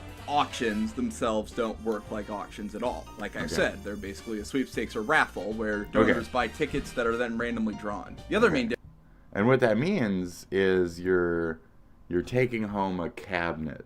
Now, don't worry when you rattle it around and it goes, ooh, ah, ah. It's supposed to do that. Okay, so just take your cabinet home, your Wayfair cabinet. difference is the prizes. Where others have donated items with somewhat subjective market price, Ura charity auctions seem to primarily have a different kind of prize. Cash, not collectible buffalo nickels, not a $2 Just bill straight signed by money. Richard Nixon. Large sums of money that Money. Ura gives to its winner. Of the 49 potential Money. prizes, 15 of them were just money. That doesn't include the other prizes, many of which were just a step removed from being a transfer of money. Here's a list of the auction items that you can win for as little as $5 that are just straight up, undeniably Dude. money. In fact, $5. one host points out that one winner spent $500 on tickets and made their money back 100 times over. Here's a What? short list of 15 prizes. $25,000 cash. $7,000 Visa gift card. Fivish cash, which is $5,555. $100,000 bonus. What? Daily cash, $50 a day for 6 months for $9,000 in total. What? $7,000 MasterCard. Weekly each, What? $100 a week for 1 year, or $5,200. $36,000. Big fat check, which is $6,130. That's a big fat Investment check. portfolio, parentheses, $10,000. Dude, that's so much money. $18,000 cash. Pick 50K. Allows you to pick one of 5 hidden cards, each worth $5, $50, $500, $5,000, or $50,000. Yearly cash. $1,000 every year for 10 years, for a total of $10,000.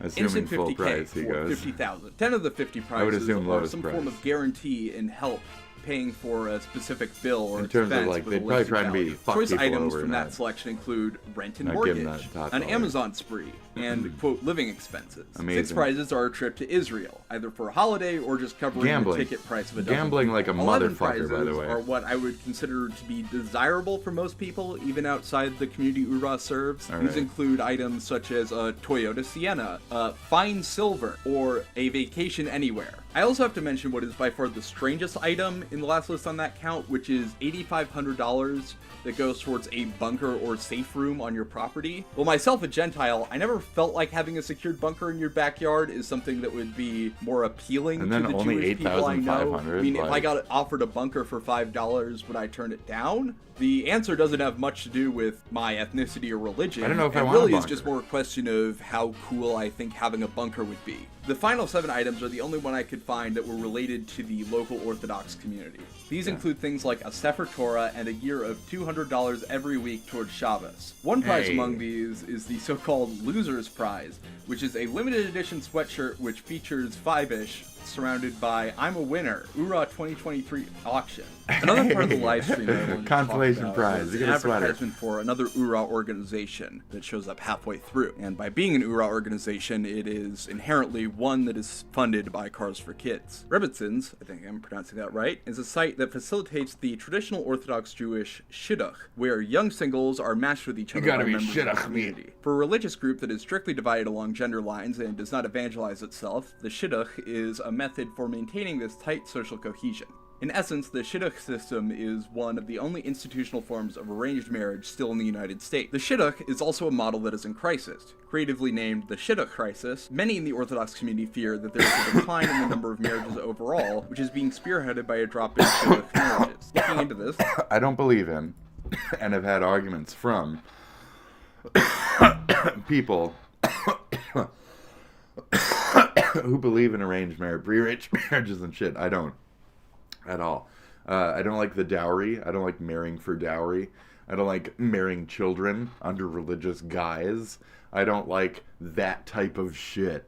I think marriage overall is a sham and strictly a financial gain and grift in modern day. Especially how some religions, not specifically this or this one, may use that marriage or whatever in terms of governmental and in terms of like you know, I don't want to give too many examples here because then you start getting into like anecdotal shit, but there's a lot of weird shit out there, and there's these things enabling those things. The child marriage, fucking dowryisms, fucking this shit, this prearranged shit. Just it's gross. It's just gross. It's very much like a, not even like a Middle Eastern thing. It's like an ancient thing. It's like an archaic thing that humanity needs to move forward from. This is where I'm anti-religion overall in the world, and where humanity needs to win and or temper the blade of religion. It needs to win over religion, because if not, the infidelic shit, the those points of views will eventually overtake all of us. That's it, forever.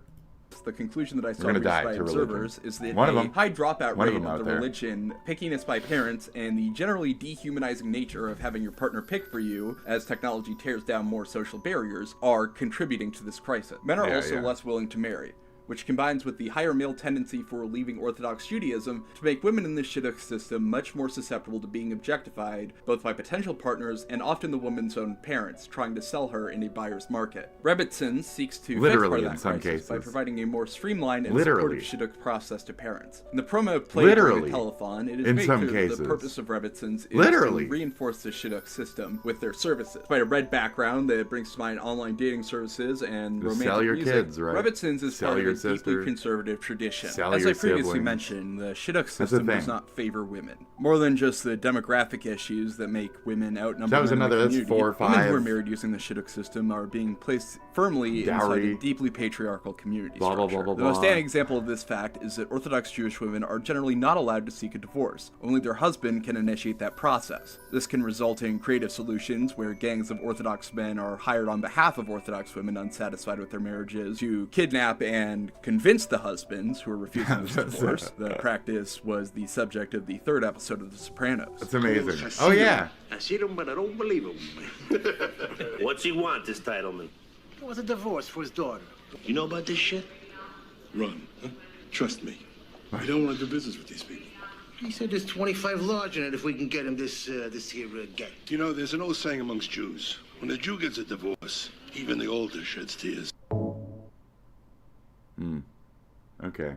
Unfortunately, most Orthodox women aren't able to hire roving gangs or the Soprano crime family. Oh! While studies on the topic in American Orthodox Jewish communities are rare, it's found that the Orthodox community in Israel had high rates of domestic abuse, far higher than the average. A study from the University of Puget Sound noted the relationship between adherence and violence. Domestic violence is harder to escape for more religious women because of their strict adherence to abuse, the halacha. Despite Ura being more modern than other strains of Orthodox Judaism, the leadership still maintains a deeply conservative view towards marriage. Ura founder Chaim Mintz said so himself in November 2023, answering a question about the roles of men and women in a statement summarized by Ura as, "The man makes the decisions because he has the Torah knowledge to back him up." There's no boss in Jewish marriage.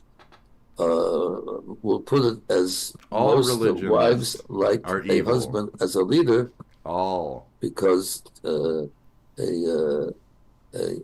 husband who is a ben Torah and he studies Torah and he knows what the laws of the Torah are, usually he knows more than the wife knows. Statements like this point to a phenomenon called Haredization, where modern Orthodox communities have become increasingly observant of traditional practices. The growth has been on top of a high base level of poverty as well, that by some if you don't stay strict onto fundamentalist values when it comes to these more extremist religions, as I will label them now, you get into this literal place where people are throw it at the Bible, throw it at Christianity, just so we understand it as dumbass Americans. It's like if you literally just started throwing fucking rocks or some shit because you're like, well, I am holier than them, so I'm gonna start chucking rocks, bitch. It's go time. And if anybody's working, and if somebody works on Sunday, and you start throwing rocks at them, and you're like, well, fuck you. You're doing the thing. I have to be my religion. So, you know. It's like, nobody actually does that. Well, and then they're like, no, we do that. Here we go. We're going to do the thing. So. Counts is equal to that of Detroit. Like, oh, nobody's done that for decades. Oh, no, it's being done now. I'm doing it now. Because I'm religious. I'm so fucking religious. Look how religio-core I am, you know? Detroit. The Orthodox community is known for higher poverty rates, while also it's all of them. It's all religions is my other point. This cannot sustain a growing community. Luckily, URA exists to promote the interests of Lakewood residents. By comparing the Lakewood city budget for 2021 with URA's operating expenses in the same year, my math showed that URA spends the equivalent of 23.5% of the city budget on its own project. URA runs a rather sophisticated operation for giving to its community. The Salvation Army Worldwide Office grants roughly 71% of its operating expenses to other organizations, and the Jewish community for the Foundation of Greater West Metro New Jersey gives almost 85% of its operating expenses away. URA only gives 12.7% of its operating expenses away. Over 13 million of the 28 million in 2021 operating expenses went to salaries, miscellaneous payroll obligations, and office expenses. but given the aforementioned insular nature of Ura, these are almost definitely all being paid to Lakewood residents. Paying so many salaries creates a sort of Ouroboros of local investment that has coincided with the aforementioned boom that Lakewood has been experiencing in recent years. Ura bolsters the yeshiva system of private religious schools by making them a more appealing option for parents, either by making them cheaper or by otherwise enhancing their facilities. Meanwhile, the yeshiva push has put the Lakewood School District into a financial death spiral. By using legal loopholes, yeshivas have been able to demand bus services for 30,000 private school students from a service that only educates around 5,000 public school students. This is a cost that a large organization like Ura could feasibly take on, maybe by providing, I don't know, cars for these kids. All this, the telethon, the shidduch, the buses, Five-ish, is being funded by the dollars of mostly unaware people across the country donating to Cars for Kids. That is my main problem with Ura. It's the deception. If you took all of what I just described and told me it was being funded by some billionaire donor, my tune would change, not because I would approve of it now anymore on a personal level, but because the externalities are being contained to one person. But given the number of times you've heard that Cars for Kids jingle, we all know it's not contained to one person. There are also plenty of Christian charities that misuse government funds and deceive the public. Hell, there are so many that the idea of a pastor with a private jet has become a joke for half the country and a religious reality for a significant minority. When compared to the sheer scale of fraud in the name of Jesus Christ that has been committed in this country, Ura's tens of billions seem laughable. What are you gonna do with the $5 bill? Huh? Put it on your pile with all your other fucking bill? Probably, yeah. But those charities receive plenty of scrutiny for their actions. That's true. Even if it doesn't work all the time. So as long as the start of that infamous jingle is prompting tens of thousands across the country to punch the power buttons on their car radios as fast as they can, Ura remains everybody's problem. Hey, thanks for watching the video. Good shit, thank you. This was something that I adapted from my Substack piece, which you can find in the description below. I wanted to give a big thank you to my editor, Viv. She does great work. You can find her on This was Twitter very good. Thank you very much. At Vivi, appreciate V-I-V-I that. together. You can also find her on YouTube. Oh, how was that, folks? How was that? Did you like that shit? Was that good or what? Great, fantastic. Much better than some comrade, cunt rag, Casey motherfucker. So, fuck the KKK. Fuck, I don't know where I was going with that angle of this, but strange angles, okay? We're having fun. It's just, anyway, you know, mossy, real mossy. Very good. Hey guys, it's me, Sean Costello. Today's video is going to be about the Flintstones animatronics and where are they today. Okay. So I'm going to be telling you about these animatronics, about the Flintstones. Okay. So, the Flintstones used to be at a place called Bedrock in Arizona, which I made a video about this, like, I would say back in 2023. But anyway, I did not know that there were animatronics. Yep. They used to have some animatronics of the Flintstone characters, and they would perform and sing some songs like any other animatronics. Now, to answer this question, that's how animatronics. Where are these three animatronics today? Where are they now? Well, I did find where are they now, photo folks? of them, but I want to give you a little bit of a warning. They look absolutely terrifying. Time has not been kind, I'm sure. When I'm about to show you, okay? If you do not want to see this, I will give you a heads up. It's going to be pretty scary. Shut up. Photo I'm going to be showing you will begin in 3, 2, Shut up. 1. Look at something big. What do the Flintstones animatronics look like Reveal. now? Well... Nice. Yeah, that looks extremely terrifying. That's pretty good. I mean, look what happened to them. Oh, wow. Oh my gosh. Yeah, fucking, So that's a recent photo I could find. Wilma's face really got it. That's Alright.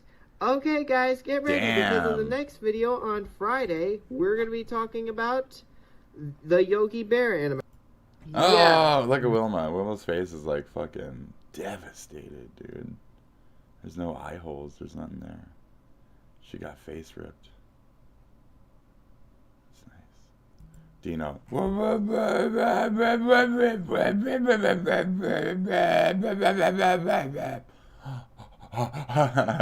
It's coming for you.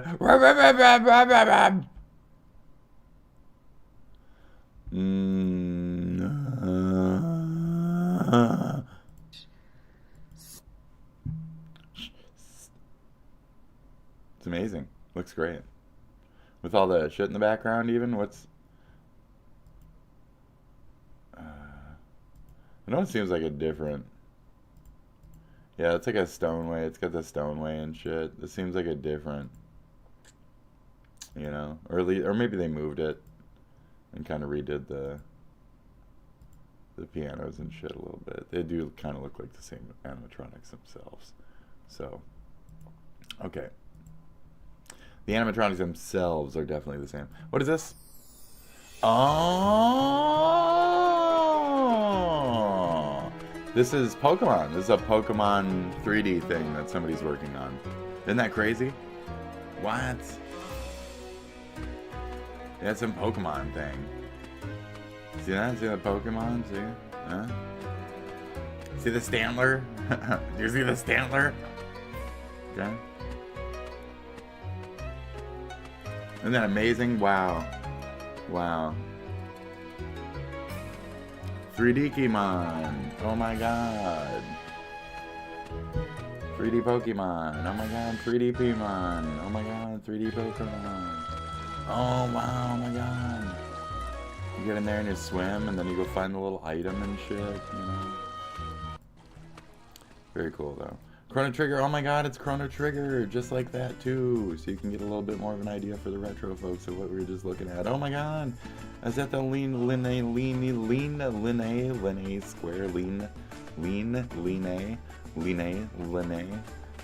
square? How do you say that? Lean? I always thought it was like lean, you know, like lean, not so much like line or leany. But what do you feel? What do you feel? Lean, leany, lean.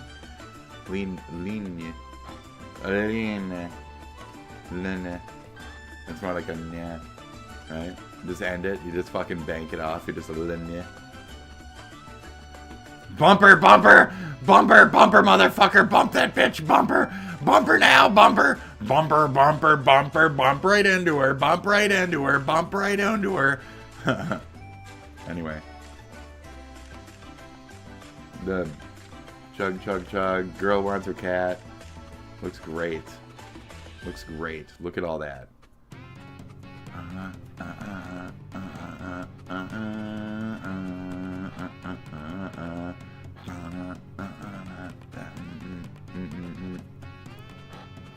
Can you do the buttons? Can you do any of that? You can't do none of that? Well, thank you, thing. That's great. Thank you. So, welcome to games we've been playing recently. And Kim has been tackling Xenoblade Chronicles X. I've been tackling some other games, and some other games that are going to come out for review next week. He's playing like Xenoblade. He's playing the Mickey. I will ask you guys, what are you playing recently? Are you playing an old game? A new game, or something that nobody's ever heard of? Don't even mention that exists right now. It'll burn me. Maybe it's a small indie title. Let us know down below. Know. So we are going to start off with the Kim Meister here, because I think it was maybe 3 weeks to a month ago. I said goodbye, Kim. That makes me worried. Yeah. I just realized how much time I've been spending in this game. This is wild. This is what we're going to talk about. Kim has been playing Xenoblade Chronicles X, the definitive edition. Kim, tell everybody how many hours into the game you are. I'm about 66 hours. Nice. I think I'm at the halfway point. Yes. And I remember you keep asking, like, so how many more hours you got to go? I'm like, in my mind, I think my hour number is. I love gonna that be like shit. I'm totally a grinder. 102. $1.29, like baby. $1.29. Let's go. So let's talk about it. Yes. A good RPG, 129. Like, you hadn't played it at that point. Least you played a little bit 90 of it to begin hours, with, you know. But now like you're 66 hours. What are your thoughts on it now? Now, I mean, I'm happy I'm back in the Xenoblade world. Yeah. But it's big. Yeah. Like, I keep forgetting how big this world is, and it kind of gets overwhelming at the beginning because they're throwing so much at you. But it's beautiful. It's wonderful, and let's just talk about it. I mean, like, this game is full of quests. Yeah, Kim's It's favorite quests. thing. Kim's favorite thing to do is quests. That's it. Because I'm the exact opposite. I'm like, okay, I like to do all my quests, just get through. But Kim's like, no, I need to do this. I need to do that. What are some of the quests and things that like it really get you? I'm obligated to do what I'm supposed to do, you know? So, completionist type of shit. So yes, quests, I guess, you know? Sucked into it. Well, you got like the normal ones where I'm it's a loot like whore. you set the missions and you do like bounty So you or gotta do what you gotta gathering, do. things like that, which is fun.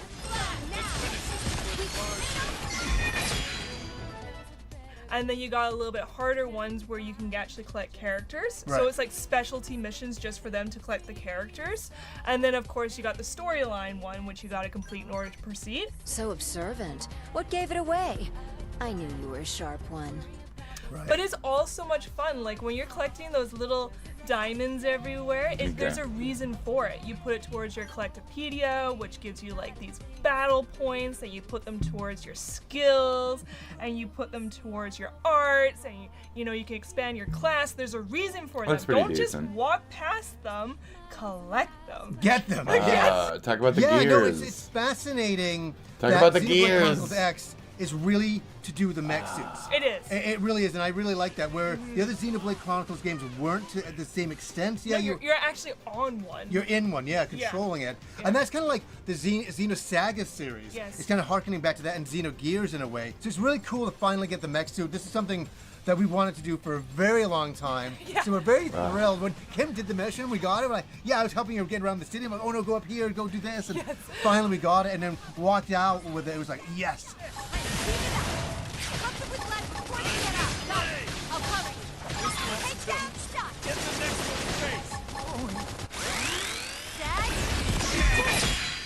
So what else do you want to talk about like gameplay-wise? Gameplay, I mean the battle system. Let's talk about that, because I know a lot of people find this very different since you walk up to a monster and it just kind of starts fighting it. Yes. But you're trying to control below is whatever another character calls out to you. You want to click on that so it activates another thing.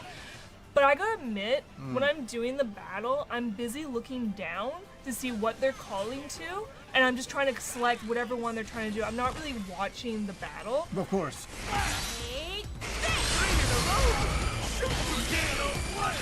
It's fun and different, you know, compared to like first-person type battling.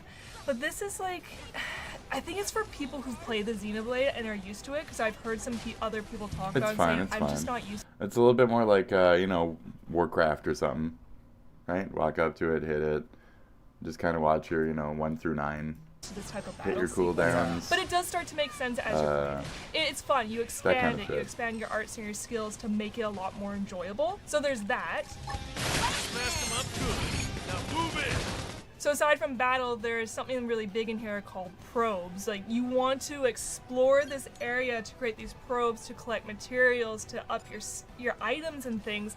But I gotta admit, when I first saw it, I'm like, what am I doing? Like, where is it going? And then I'll admit, after you start collecting more items and more treasures, it does start to help you with the probes, and it brings more items in for you, and it just starts to flow. Yeah, you start to get the idea of the game at that point. I just find there's a lot of overwhelming things. Like, you got the probes, you got the collectibles, you just got a lot of things going on. You got to remember to do the probes so that you can get better stuff. They really packed a lot into this game, and the overall map is massive. Oh. And then when you're setting down all your probes everywhere, you're like, oh my gosh, this game is gigantic. Like, the map system itself, you got your 3 maps that you can go through, and then you can actually shoot up into the air, which is pretty cool. I gotta admit, you can search, which is hard because I'm trying to get you to be like, do you see the red line? Do you see the red laser? Because that's where we need to get to put our probe down.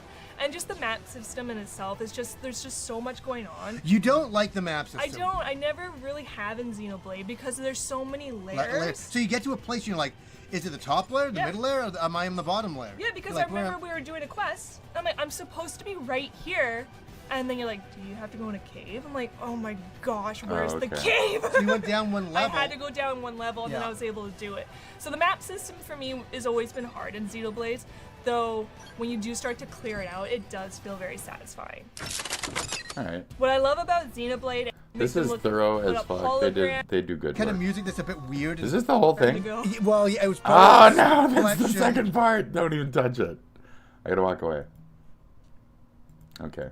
It's been far too long since We're doing we the went over a thing. good old We heard fashioned somebody Florida man. the other day in my brain, and they said, what are you going to do? Just watch a bunch of cop shit all day? That's fucking stupid. So we're going to watch a bunch of fucking stupid cop shit. Because... story, and this afternoon Lawn Crime blessed us with an interesting fairy tale I hadn't heard before. Okay. It's 4 p.m. in Lake County, Florida, where police catch up with one man who allegedly bared it all in a road rage incident. You ever have such a serious case of road rage you can't help but hang hog and start shaking your wiener violently at the other car that made you upset? My guess is probably not, but I would argue maybe you just haven't been pushed to the Whip edge your dick quite out? yet. I don't have because to whip your dick out. sometimes when you get real mad, the penis comes out. At least according to this situation, I suppose. What the fuck? That's a really interesting concept to me. Like, just getting, like, steam coming out of your ears, and you're like, ooh, why I oughta, and then dropping trow. I don't know, it's just very interesting to me. But anyway, you're about to meet a man who looks like Mike Ehrmantraut on Fint. So, I'm gonna be straightforward with you. We got a complaint that your car, someone driving your car with a red tattoo on his right arm, exposed his genitals to a car in a road rage incident. That wasn't you? No. Okay. So where'd you just come back from? By chance? Kentucky Fried Chicken. Tattoo on which your right way? arm. Which one down there? KFC down there? Nice car, nice tattoo on your right up arm. in Leesburg? Yeah. Okay, you didn't get into an incident with anybody? No. No? Okay. Well, they described you to a T. I find it very suspicious that he would refer to KFC as Kentucky Fried Chicken. Almost nobody does that. Everyone just calls it KFC. Kentucky Fried Chicken. I think, KFC. now keep KFC. in mind, I'm no professional super Fried sleuth Chicken? here or anything, but I think he was panicking a little bit and didn't know where to say he was coming from to try and throw him off the trail. Oh, I was over at Dickville. No, not there. Kentucky Fried Chicken is where I was. Okay. What does that mean? So I'm trying to figure out what actually happened. So I got one Nothing side. happened. I got one side of the story, and then someone describing you perfectly to a T, along with your car and license plate. When Did I'm they out and describe about, his people, dick I mean, my perfectly? dad's in there. My dad's been with me all day. Yeah. Pull your dick He out. was in the car with you. Was it your all dad? on your way to KFC? No. No. No. So nothing happened. No road rage incident. Nothing like that. No. You don't remember anything like I that. don't believe No. you. Okay. He's Case red. closed then. He's red, he's bald. Surely just an interesting coincidence Angry that they red happened to get bald the license tattoo. plate as well as describing the man who owns the car to a T, as well as what he was wearing at the time White and car describing his syndrome. tattoo, and it also matched the photographs they took. Alright, simple enough. We got the wrong guy. Yeah, Something I want to okay. briefly mention that has absolutely nothing to do with this story itself, just a little fucking side quest I want to Okay. yap about. Okay. The dog not being on a leash bothers me a lot. I have always said that even if you have the most well-behaved, best-trained dog, it is just a smart, safe idea to keep your dog on a leash when it's out in public. You never know what's going to happen. It's just better for you, your dog, and everyone else around you if it is just on a leash in public. I'm not going to yap about that too long, but I have never once had my dogs out without being on a leash, even though they are fucking angels. Alright. Tell him I got the wrong guy. Well, yeah, you think so? Well, they described you wearing exactly what you're wearing, bald, no beard, and a red tattoo on his forearm. I like how he's triggered by the dog thing. Okay. Police identify the man seen here as 56-year-old James And Box. here we have him in Mr. Box. In Mr. Box. He A showed him his fitting box, name, all right. I Yeah, he suppose. showed him his Very box. interesting. I love how he's There's my just dick wearing in a the box. exact same shit from the road rage incident It's my as dick well, in like a a little box, cartoon baby. character. Which I guess I shouldn't be surprised by because the road Yeah, rage he didn't incident think he'd happened be moments ago, not like weeks or months in pulled the past. over It's or not any like of this that. has He been didn't some think kind he'd of get in trouble grueling for case it, that they've so. been, chipping away at for a long time, Yeah. like they're trying to locate the Zodiac killer, deep in the forensics lab trying to find the cranky cock culprit or anything. So, I guess it makes sense he'd be in the same clothes, but I just can't help but find it very silly that they'd show up and he's just wearing the same shit, looking exactly the same, like he was fucking frozen in stasis. Maybe he should have put some more effort into, a disguise, maybe, to throw him off the trail. Nah, fuck he it. comes out in a trench coat and those glasses with the big nose and fake mustache or something. His It's not me, hands dipped officer. in I wax. don't look anything like No those tattoos, photos. no tattoos, So sir. that's you. So I'm doing a facial, sir. I'm giving you another opportunity to explain yourself if you would like to. There's nothing to explain. Why? Okay. So he pulls there, and I said, we've got to get his tag and call 911. So we pulled in, we tried to just get the tag, and that's when he got out of the car and started charging toward us first, physically. That's when I started taking those pictures, and when he got around this, the median there into the landscape, and that's where he stopped, pulled his pants all the way down, right there at our midnight. Now, of course, I wasn't there at the scene. I did not bear witness to this event. But I have a hunch. It's not backed up by any scientific data nor the witness testimonies. But he ran at the car. I have to imagine when he pulled his pants down, he didn't just stand there static T-posing with his meat in the wind. Yeah. I think he was probably trying to helicopter it. Something, he grabbed That's it. just grab a theory, jiggle. a game theory. I don't understand. Now I cut around the lore a little bit here, but according to the witnesses, he was deranged. They mentioned that he stuck his head out of the window and started like making faces and sticking his tongue out. Apparently, he had thrown some stuff at the vehicle as well, and then it eventually led to him getting into his birthday suit. And then also, he had apparently went back to his vehicle, and the family thought he was like trying to retrieve a weapon, according to the father there. So like it seemed like he was trying to scare them to the best of his ability, which is why they got his license plate, and shit, weird got his faces, pictures, and sure. reported it with the intent to like press charges against the him. dude even knew that Also, he was recorded on a that kid is in the camera, car. and he's acting Officers like decide it's time to confront James they have again. nothing. The camera, but unfortunately I did. The officers feel they have sufficient evidence to link Mr. Box to that crime. Yep, sorry, sir. I would agree. It's not like this family just pulled this random fucking license plate Sorry, out of sir, their come butt on. and somehow Come it on. landed at a guy that perfectly matched the description they described, Come as well on. as matched in the photographs that they apparently took at the scene. I think that's... Box pulled down his shorts, grabbed his genitals with both hands, shaking them towards the victims. The victims told deputies they screamed and looked away in fear when Box exposed himself. Oh, wow. Busy highway, peak traffic hours with vehicles driving past. Victims were able to provide deputies with a photo of the license plate of the key, as well as Box charging towards their vehicle. Amazing. According to the affidavit, when deputies responded to the home, the key was registered. They saw the Box was wearing the same outfit, blah, blah, blah. Yep. pretty bulletproof, pretty watertight. So now the officers are going to get Mr. Box from his home. Yeah. Now, I know the body cam footage is a little blurry right now, but he does clean it off. But at the moment, I recognize that the body cam looks like in Schedule 1 when you smoke your own meth. It's all blurry and shit, like you're going through a fog. Okay. Hey, Mr. Box, can we have a conversation out here one more time? That's in my eye. That's my eye. You can tell me right there. Yeah, come on out. Go on out for us. Yeah, it's Come time to come on, out. Time to come out. buddy. Oh, you're gonna get rough now, right? No. Show me how tough you are. No, we're in for a talk. He's already starting to make weird faces. I don't pray. Okay.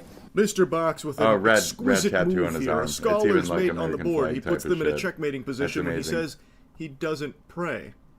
An I don't interesting gambit from Mr. Box here, but it doesn't. What does that even it mean? doesn't I stop don't get him it. from getting handcuffed. With intent to prosecute. Is it the There you people in go. the car? Yeah. Well, Watch if your you knee. want to, hey, hold on a Watch your second. leg. No, I'm no. shutting If the you door. want to Watch ask, your leg. if you want to ask my dad the You question, can move your leg, or I'm gonna put you in for. for what? Exposing his sexual organs to a woman and her child. What?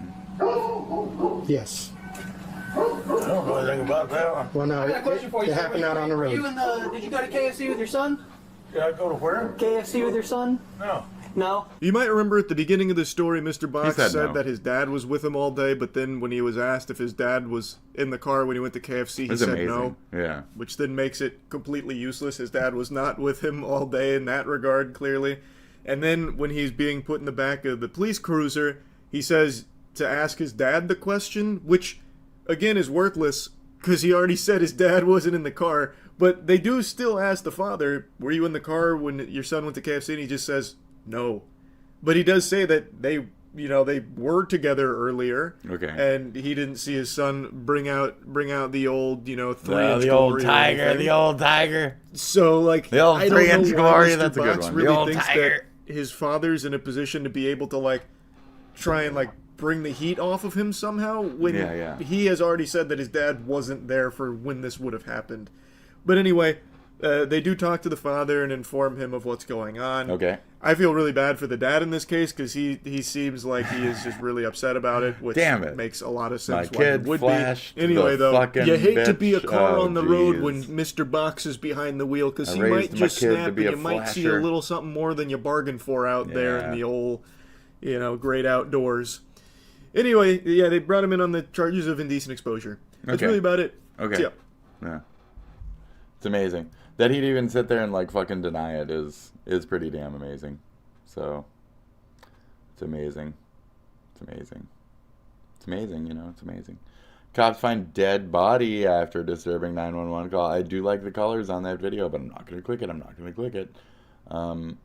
This is me getting copyrights, okay? What? Yeah, this is the this is X-Fest 2003. I was here. Of the crazy So, girl will we find me in any of this footage? I doubt it. Let's go. at X-Fest that I met. Check this out. We're live. Joe Goulet, Raw TV, Channel 14. Don't touch that dial. Be right back. He's yelling at you. Okay. Why? I don't see any red lights. I know you're not kidding me. This is the guy behind me, by the way. But I was That's yelling. what I said. I said. No, you said which guy behind me? And I grabbed She Z. didn't So, say yeah. that right there. She's got it. 2003. That's probably where it's at. Guy ooking on this girl. Nice. That is very clockwork. I was one of them. I was totally one of them. Dude. I was one of them. That's great. Yes. Yes. Look at the glory. Look at the fucking glory. Mud people. Long-haired freaks everywhere. Fan-fucking-tastic. What a grand fucking event. Was certainly something. Well, this shit cam will certainly not capture any faces. It's just, you're just getting people. Back, Joe Goulet live. Live. Cool. Mosh pit at an X-Fest. You won't find me here. I didn't mosh with the skinheads and the like. No, I wasn't there. Unless you see a big trench coat jump in real quick. I don't think so, though. You can't even tell what the sound is. Yeah, I wasn't going in that one because there was shit like that.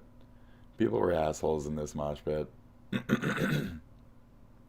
You're not supposed to just spearhead, trip, push over, and be an asshole and shit. That's not how this works. So, yep. But whatever, assholes. That's when you just want to like punch people in the face because it's like, well, you're an asshole. You're a cunt. You get to get punched. Yeah. And then eventually people have to like, yep, body slam the fucking big fat guy, the fucking asshole. Yep, get the fuck out of here. With his other fucking skinhead friends. See that shit? Yeah, and then security has to like, yeah. See, this is like real show. So, there's a lot of skinheads and shit that like to ruin, yep, see that? Any kind of actual mosh pits and shit, and, yep. Anyways, fuck Nazis. Let's continue. What is this now? The audio on these videos is so fucking top-notch, dude. Really a fucking upper echelon. Boobers. Can you tell what this is, Boobers?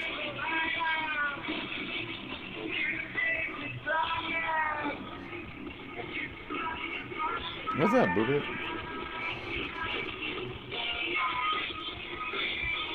I don't know what this is.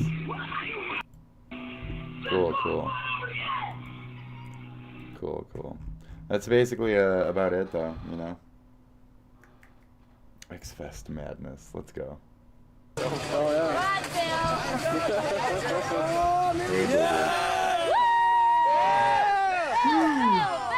Oh, go.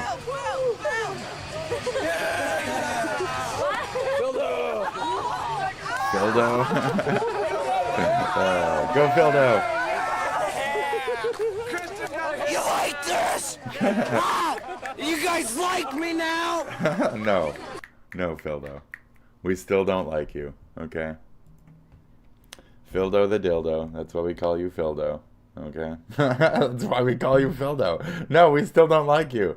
Anyway.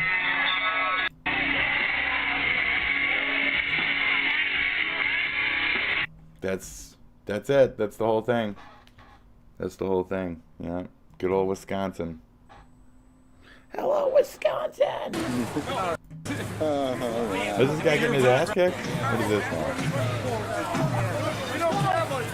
Or is he just drunk as shit? Or is he drunk as shit? God damn it, Paul. So put that on the news. I dare you. I dare you.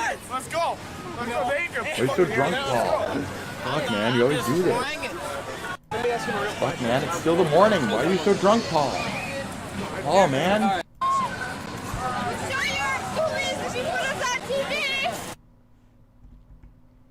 Fox 9. The used XFX 13. I don't think that's not my XFest. Do we check this one out? No, because it's got the white stripes in it. So here, mute. Ta-da. A clearer camera. There was cops there and shit, like, you know, hustling people, fucking harassing. Yeah, get the bikini. Yeah, the bikini. Yeah. There's a fucking shaky-handed old man with a camera somewhere looking at the girls with the bikinis. Yeah, oh, creepo. Ah, yeah, look at that fucking, yeah, look at that ass. Look at that ass, yeah. That's all this footage was? Fuck, gross. Okay. Gross. Ministry? But that's a different show, I'm pretty sure. Just X-Fest, Edgefest, Ozfest. Boy, that's quite the name of a playlist there. Local H, shut the fuck up. And see, none of this is it. Float right, 2000. I think this one is. Oh shit! And then I hit fucking next. God damn it! Why the fuck, man? Don't click it yet.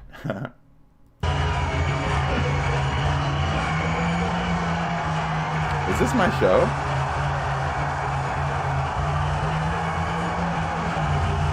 This could be my show, folks. This could be my show.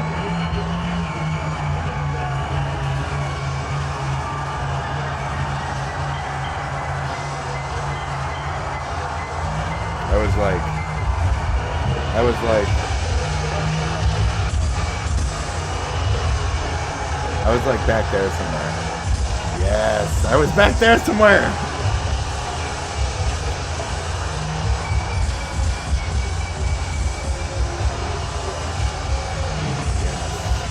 Yes.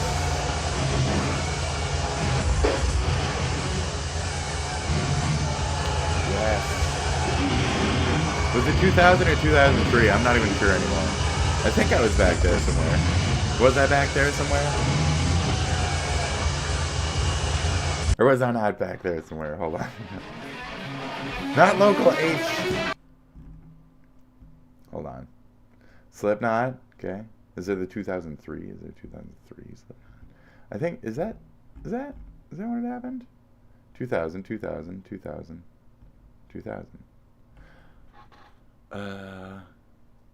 It was X-Fest.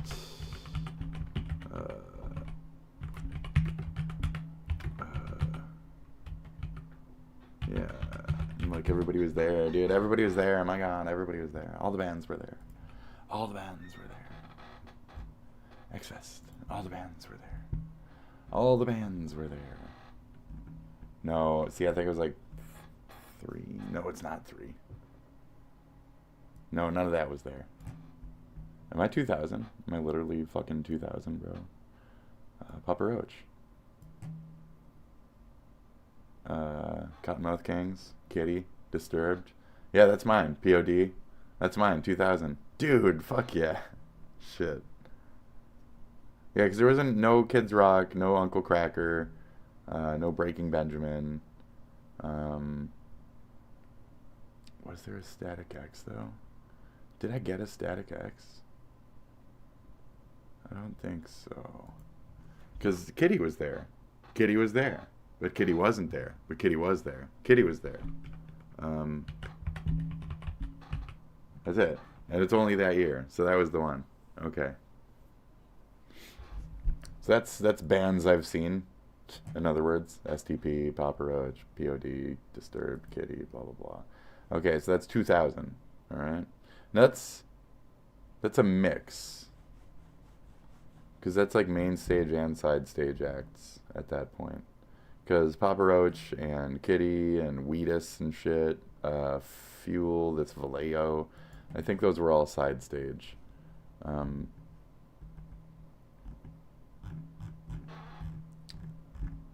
This is weird. Ohio, California. This is dumb. Where's Wisconsin? I mean, find Wisconsin.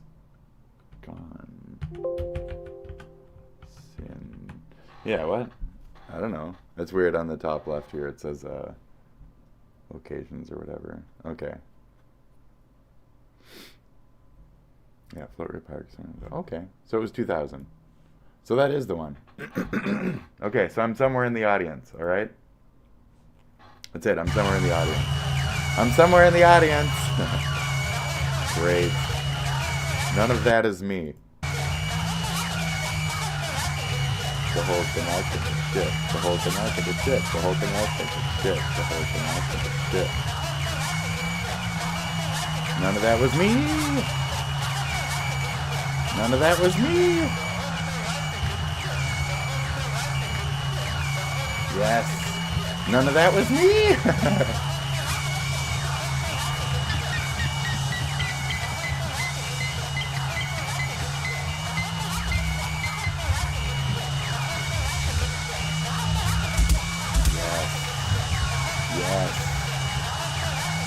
Yes. I'm back there somewhere.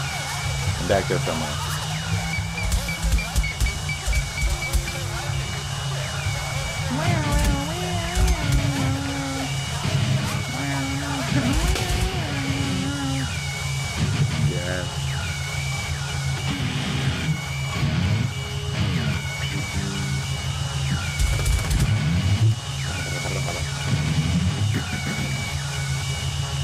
Yep. Special drummer. He was fucking great during this shit. He was great. Top of his game. Special drummer. Let's go, baby. Yes.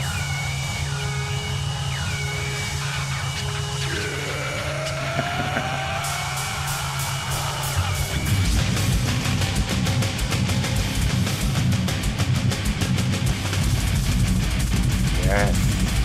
Good shit.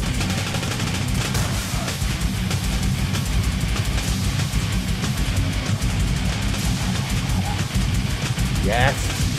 Make some noise, people!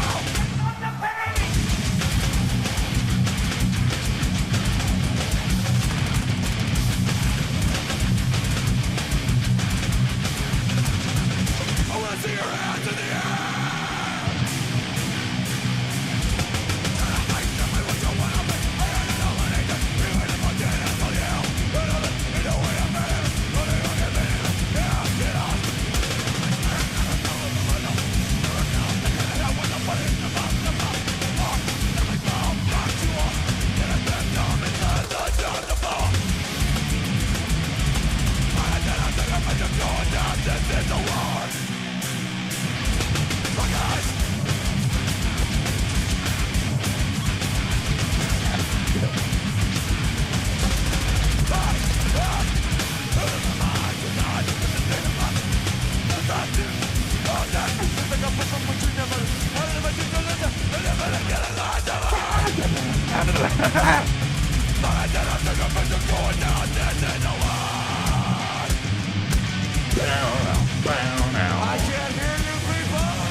Fuck yeah. Shit is good. I was back there somewhere. And as they played, it grew darker and darker. The world climbs and it eclipsed the sun man hidden behind the hills in fear that fucking Slipknot would soon be here. Fuck, dude. This is first CD too, so nobody knew to like shit. Like crowd the fuck out of the stage. Dude. So good.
Welcome to Tattoo the Year 2000, motherfuckers!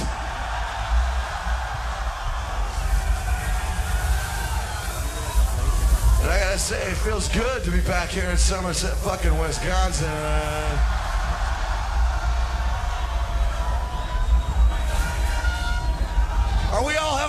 fucking time today, people? I said, are we all having a good fucking time today? So let me ask you a question. How does it feel to be at the heaviest fucking concert on the planet, people? Where am I? Hold on. Am I still at the back for this? Long hair. That's right. Well, let me tell you something. The last time we were here, the weather was a little fucking shitty, if you remember that shit. But now there's no more fucking interruptions. There's no more bullshit. It's us and you, and that's all. Oh, you don't even hear me whatsoever. Okay, cool. I'd be somewhere back there with like a black trench coat. Crazy fucking hands in the fucking air. I think. All the way back. This song is gonna make you jump out of your fucking skin. This song is called No Fucking Life. Here we go. I can't see those fucking hands, people. You better get them up. Come on, here we go. Here we go. I'll bring them in fast. Won't cut it on now, last. I never want to press back. You can't feel the flow because you died. Lay down on the suicide. Motherfuckers on surface up. Not got your back, it's all I'm blood. Say this. I ain't the fun. I need it to get back.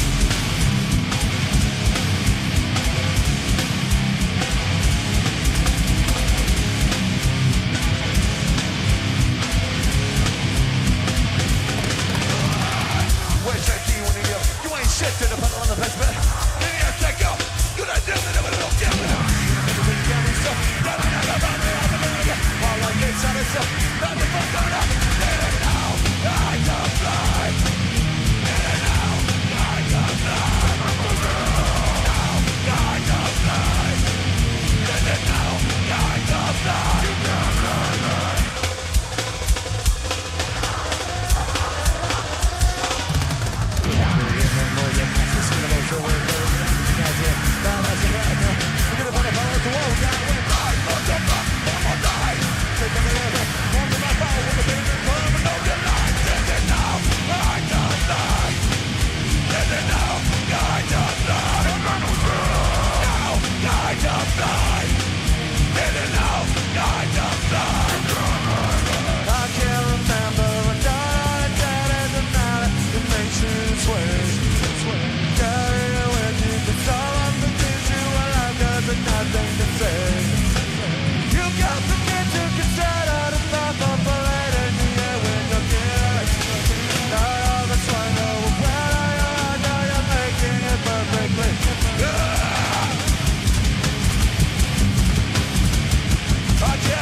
This next song, yes, is the hidden track on our album, motherfuckers. Oh shit!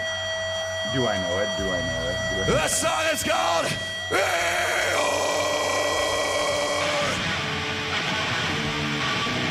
Suck It Up.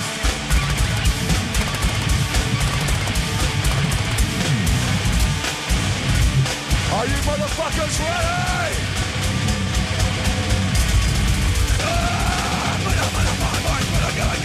Motherfucking sacred, hard on Jesus. Food in the back of feel like a rip.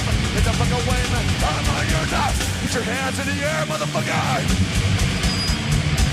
am the brave man. I am the brave man. Let me see those hands. Come on. Here we go. Here we go. We got it right. Going down today. Then I'm gonna kill you. Rhetoric. And I'm both way. Gonna get in and off the stop. Get the fuck away, run if you want to. And then you can make contact with the bad person. Stay. Come on, prepare you for it. Prepare you for it. Prepare you for it. Prepare you for it.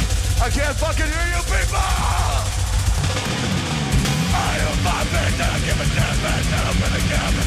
It don't matter, I don't really care, man. I don't give a shit, man. I don't really care, man. I'm a different diamond.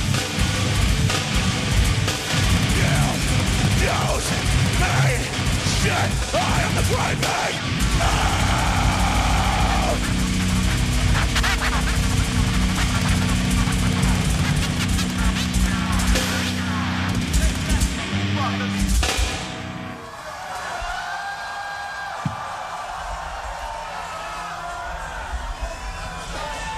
Thank you much. Can we get some lights out here? Can I see my fucking friends for a second? God damn it, there they are. I told you it just got darker and darker. Like, this is it. Shit, Let me ask dude. you crazy motherfuckers a question, God damn it. I love asking this fucking question. Yeah. How many of you sick motherfuckers have the Slipknot album out there? I don't recall if I did or didn't, but I don't know if did this make me buy your shit? I don't know. It's dedicated to all you motherfuckers out there who've had to take shit for too long from too many fucking people. This song is about standing up for who the fuck you are and what you do. It's good. This song is for all our fucking maggots out there. Let me see your fists in the air. I want to see how high you motherfuckers can jump. Mr. Seven, start this song for these cocksuckers.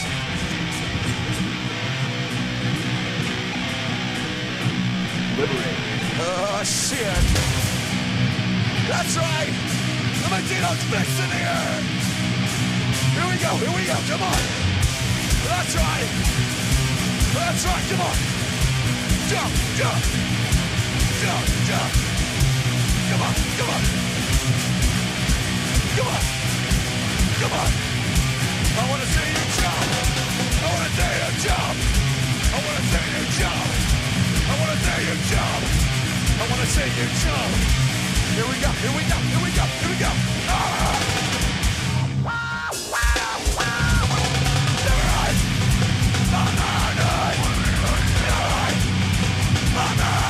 That is what to liberate.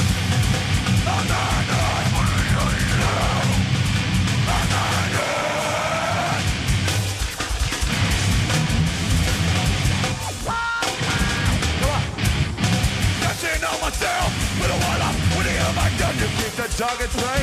The bomb is down, now you stand the game.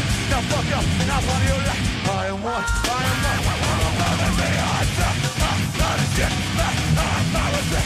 No, keep the gun. Yeah, don't give a shit. I won't play the fifth. Yeah, hell night. You're gonna get it, Alright, come on, people.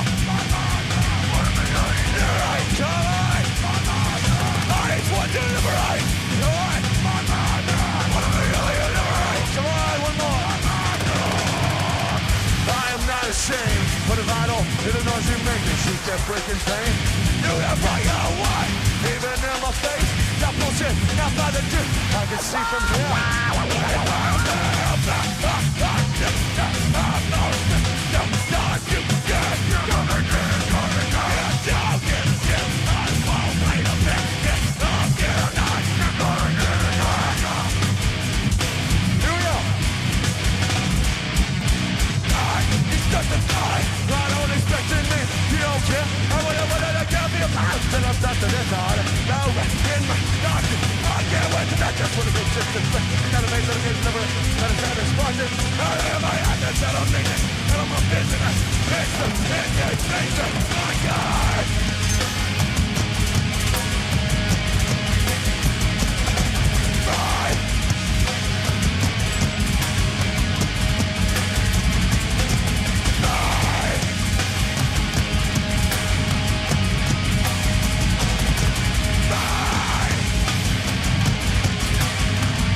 sudden Slipknot performance. This next song I am. is called Dude. Me Inside.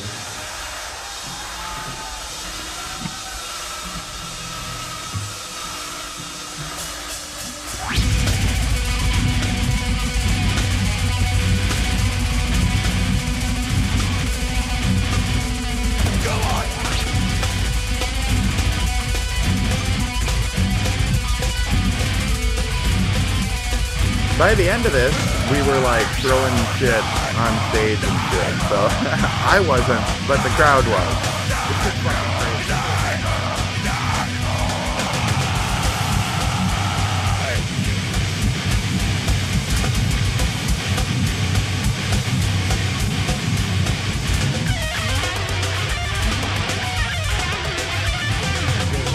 What has got this bleeding project from scarred said that they felt all emotion. 5 minutes just too fucking hard. Now face with silence, this is really doing me no good. Follow my faith, but can't you see? Fucking life and dying.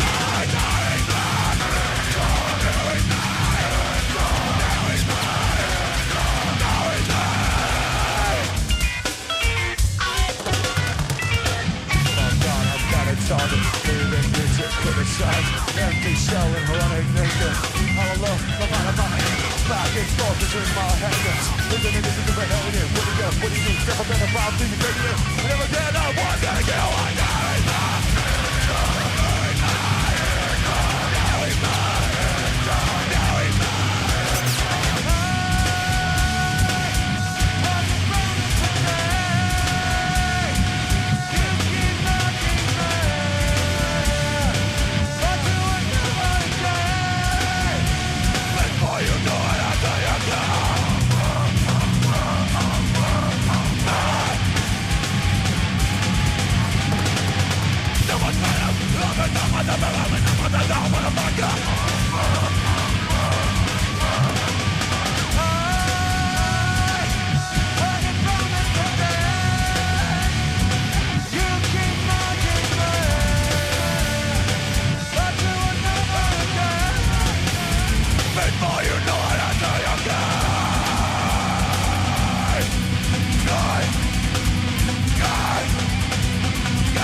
Oh, now if I was on Kick, I wouldn't have to worry about this right now. It'd all be just fine. But now I'm going to have to go through this for the next 24, 48 hours, clicking, no.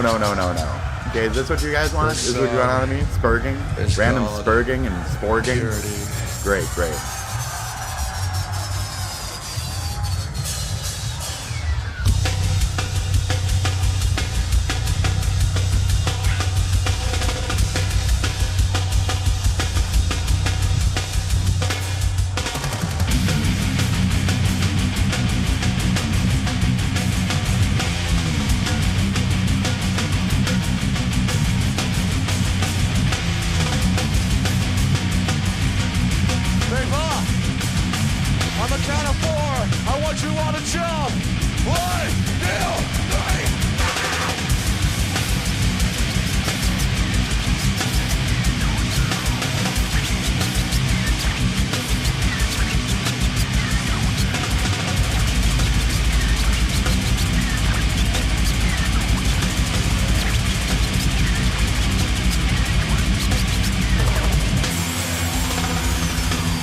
On the road to drive that way and escaping spring.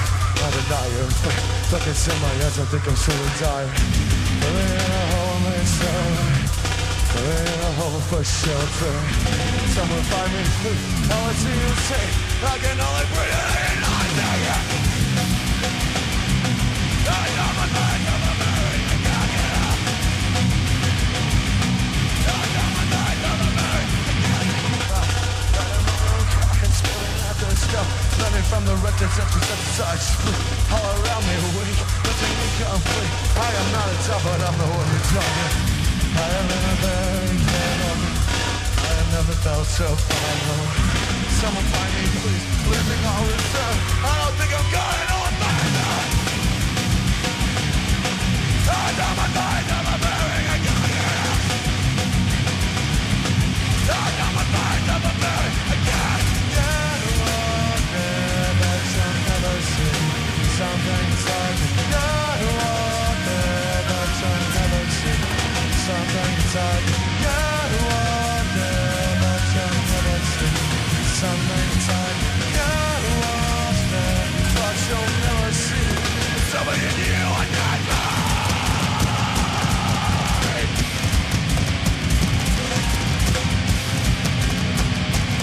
Someone said make some fucking noise.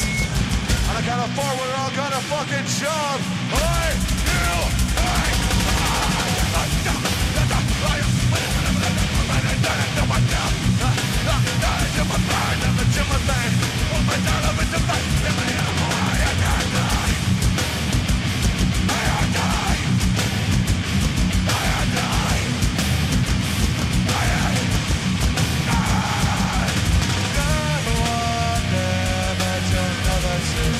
Something inside me. Got one there, but you'll never see.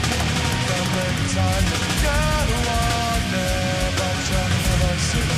Something inside me. Got one there, but you'll never see. Something in you on this night. Yeah, dead night. Dead night. Come on.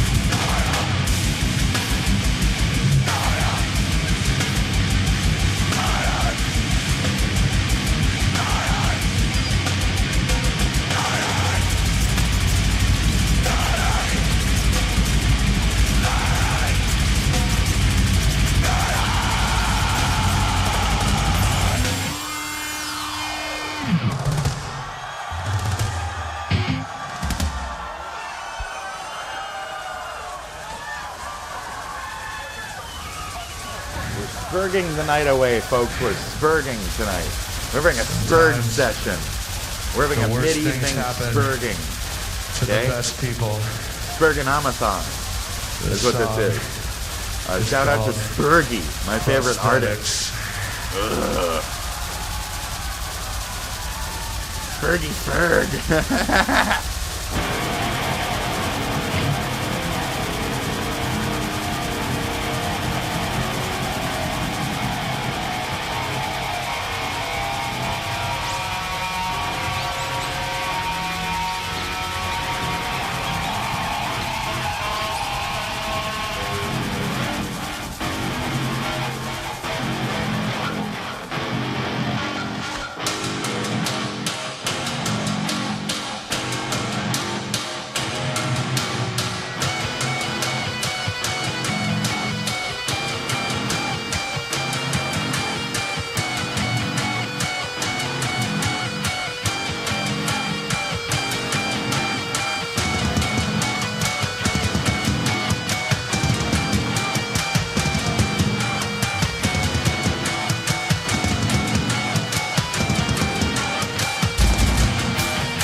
Are you ready for this?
I can't fucking hear you, people!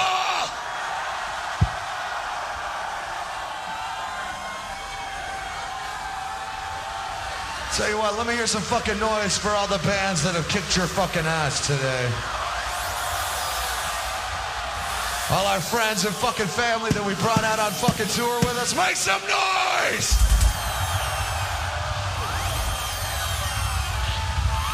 I tell you what, the last time we were here, we tried something on this song that was fairly fucking successful. But this time, I want to see the whole fucking crowd do this shit to prove who is the craziest fucking crowd in North America, man. And I got a feeling if we get this motherfucker together, it's gonna be fucking sick. Are you motherfuckers with me? Then here's a new twist on an old song. This song is called Spit! Spit! Ah! Come on! Since you never give a damn in the first place, maybe it's I know that you won't tell you. Kidding, it's just about the bottom, got the problem solved. Who did you think, man? You're my simple, you're manager. You're dropping off. You're there from the get-go, big mouth. Never got to go and get him, and I'm gonna do my da-da-da. And I never won. Found in a bit of vertigo. Step to me, it's clear. Be a variable shit. And then I jump on, jump on, I sit down. You know what I want to try, do tonight. When I'm not done, I got your back. Gonna be that way you're going. That'll leave there for me in your mouth. Love people. Are you willing to drop me down? I want to drop you out. You're right. Are you willing to drop me down? I want to drop you out. Gotta be louder than that, people. Come on. Let me see what that's right now. We're talking about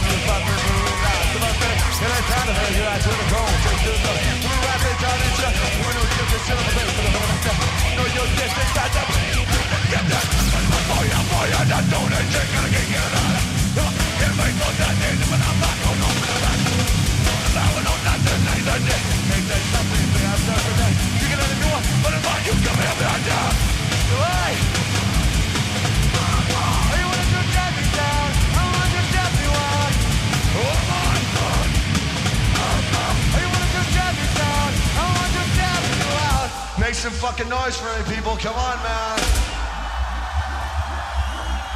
Die! Here we go, here we go. And time I set this ringing straight, cause I don't even know if I'm gonna look at me. I think about it, I don't understand. Where you gonna be in the next 5 years? Do it all the fool, and all the politics, get to this, where they gonna tag, and I'm mixing. You got dick when it's better, the good stuff, bam, ain't to make you no better.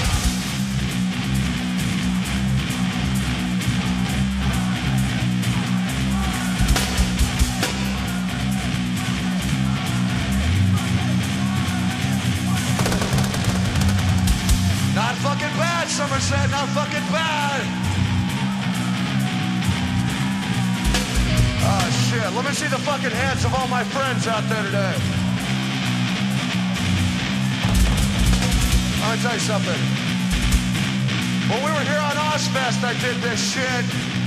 I gotta take your fucking picture right now. Do you mind if I take your fucking picture?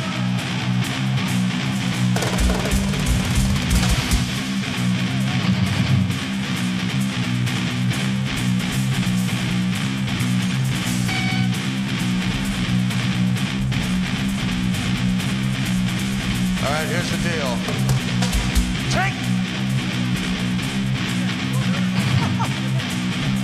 All right. The last time we did this, we had about half the crowd do this. I want to see the whole fucking crowd do this shit. It's gonna be the sickest fucking thing on earth. Are you fuckers with me? All right. I need to see you all get down on the fucking ground right now. Come on, man. I want to see all my fucking friends get the fuck down on the fucking ground right now. Oh, shit, yeah. Come on, we almost got it. Everybody down. Even you motherfuckers in the back, let me see you get the fuck down on the fucking ground right now. Everybody down. All right, stay down. Here's the deal.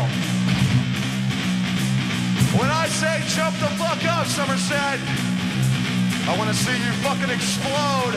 I want to see you go off. I want to see you slam. I want to see you fuck shit up. But not yet. Not yet. Not yet. Not till I say jump the fuck up. But not till I say jump the fuck up. Here we go. By time I set this record straight, cause I don't need no fun, it doesn't look a big Gary. Think about better, but I don't understand. Where you gonna be in the next 5 years? Doing all the fool and all the politics, get to live where they gonna tag and make shit. You got dick when they find out the good stuff, bad when you see them, make jump the fuck up.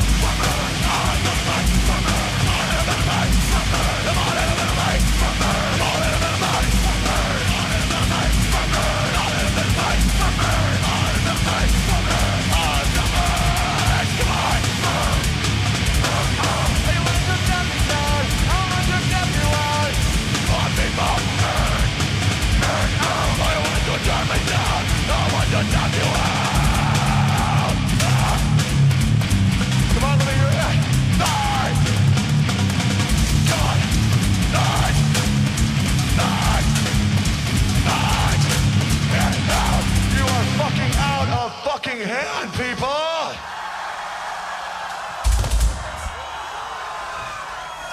Do I really need to tell you that that shit's fucking being taped for the home fucking video or not?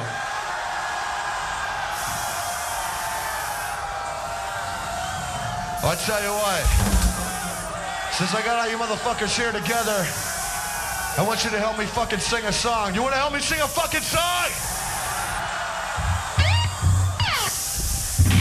All right, here we go. I felt the air rise up and down and clear the stone of blue. I wander out where you can't see. Inside the shell I wait, tell me. I felt the air rise up and down and clear the stone of blue. I wander out where you can't see. Inside the shell I wait, tell me. I felt the air rise up and down and clear the stone of blue. I wander out where you can't see. Inside the shell I wait, tell me. I see those hands in the air. If I live in a mud, I don't know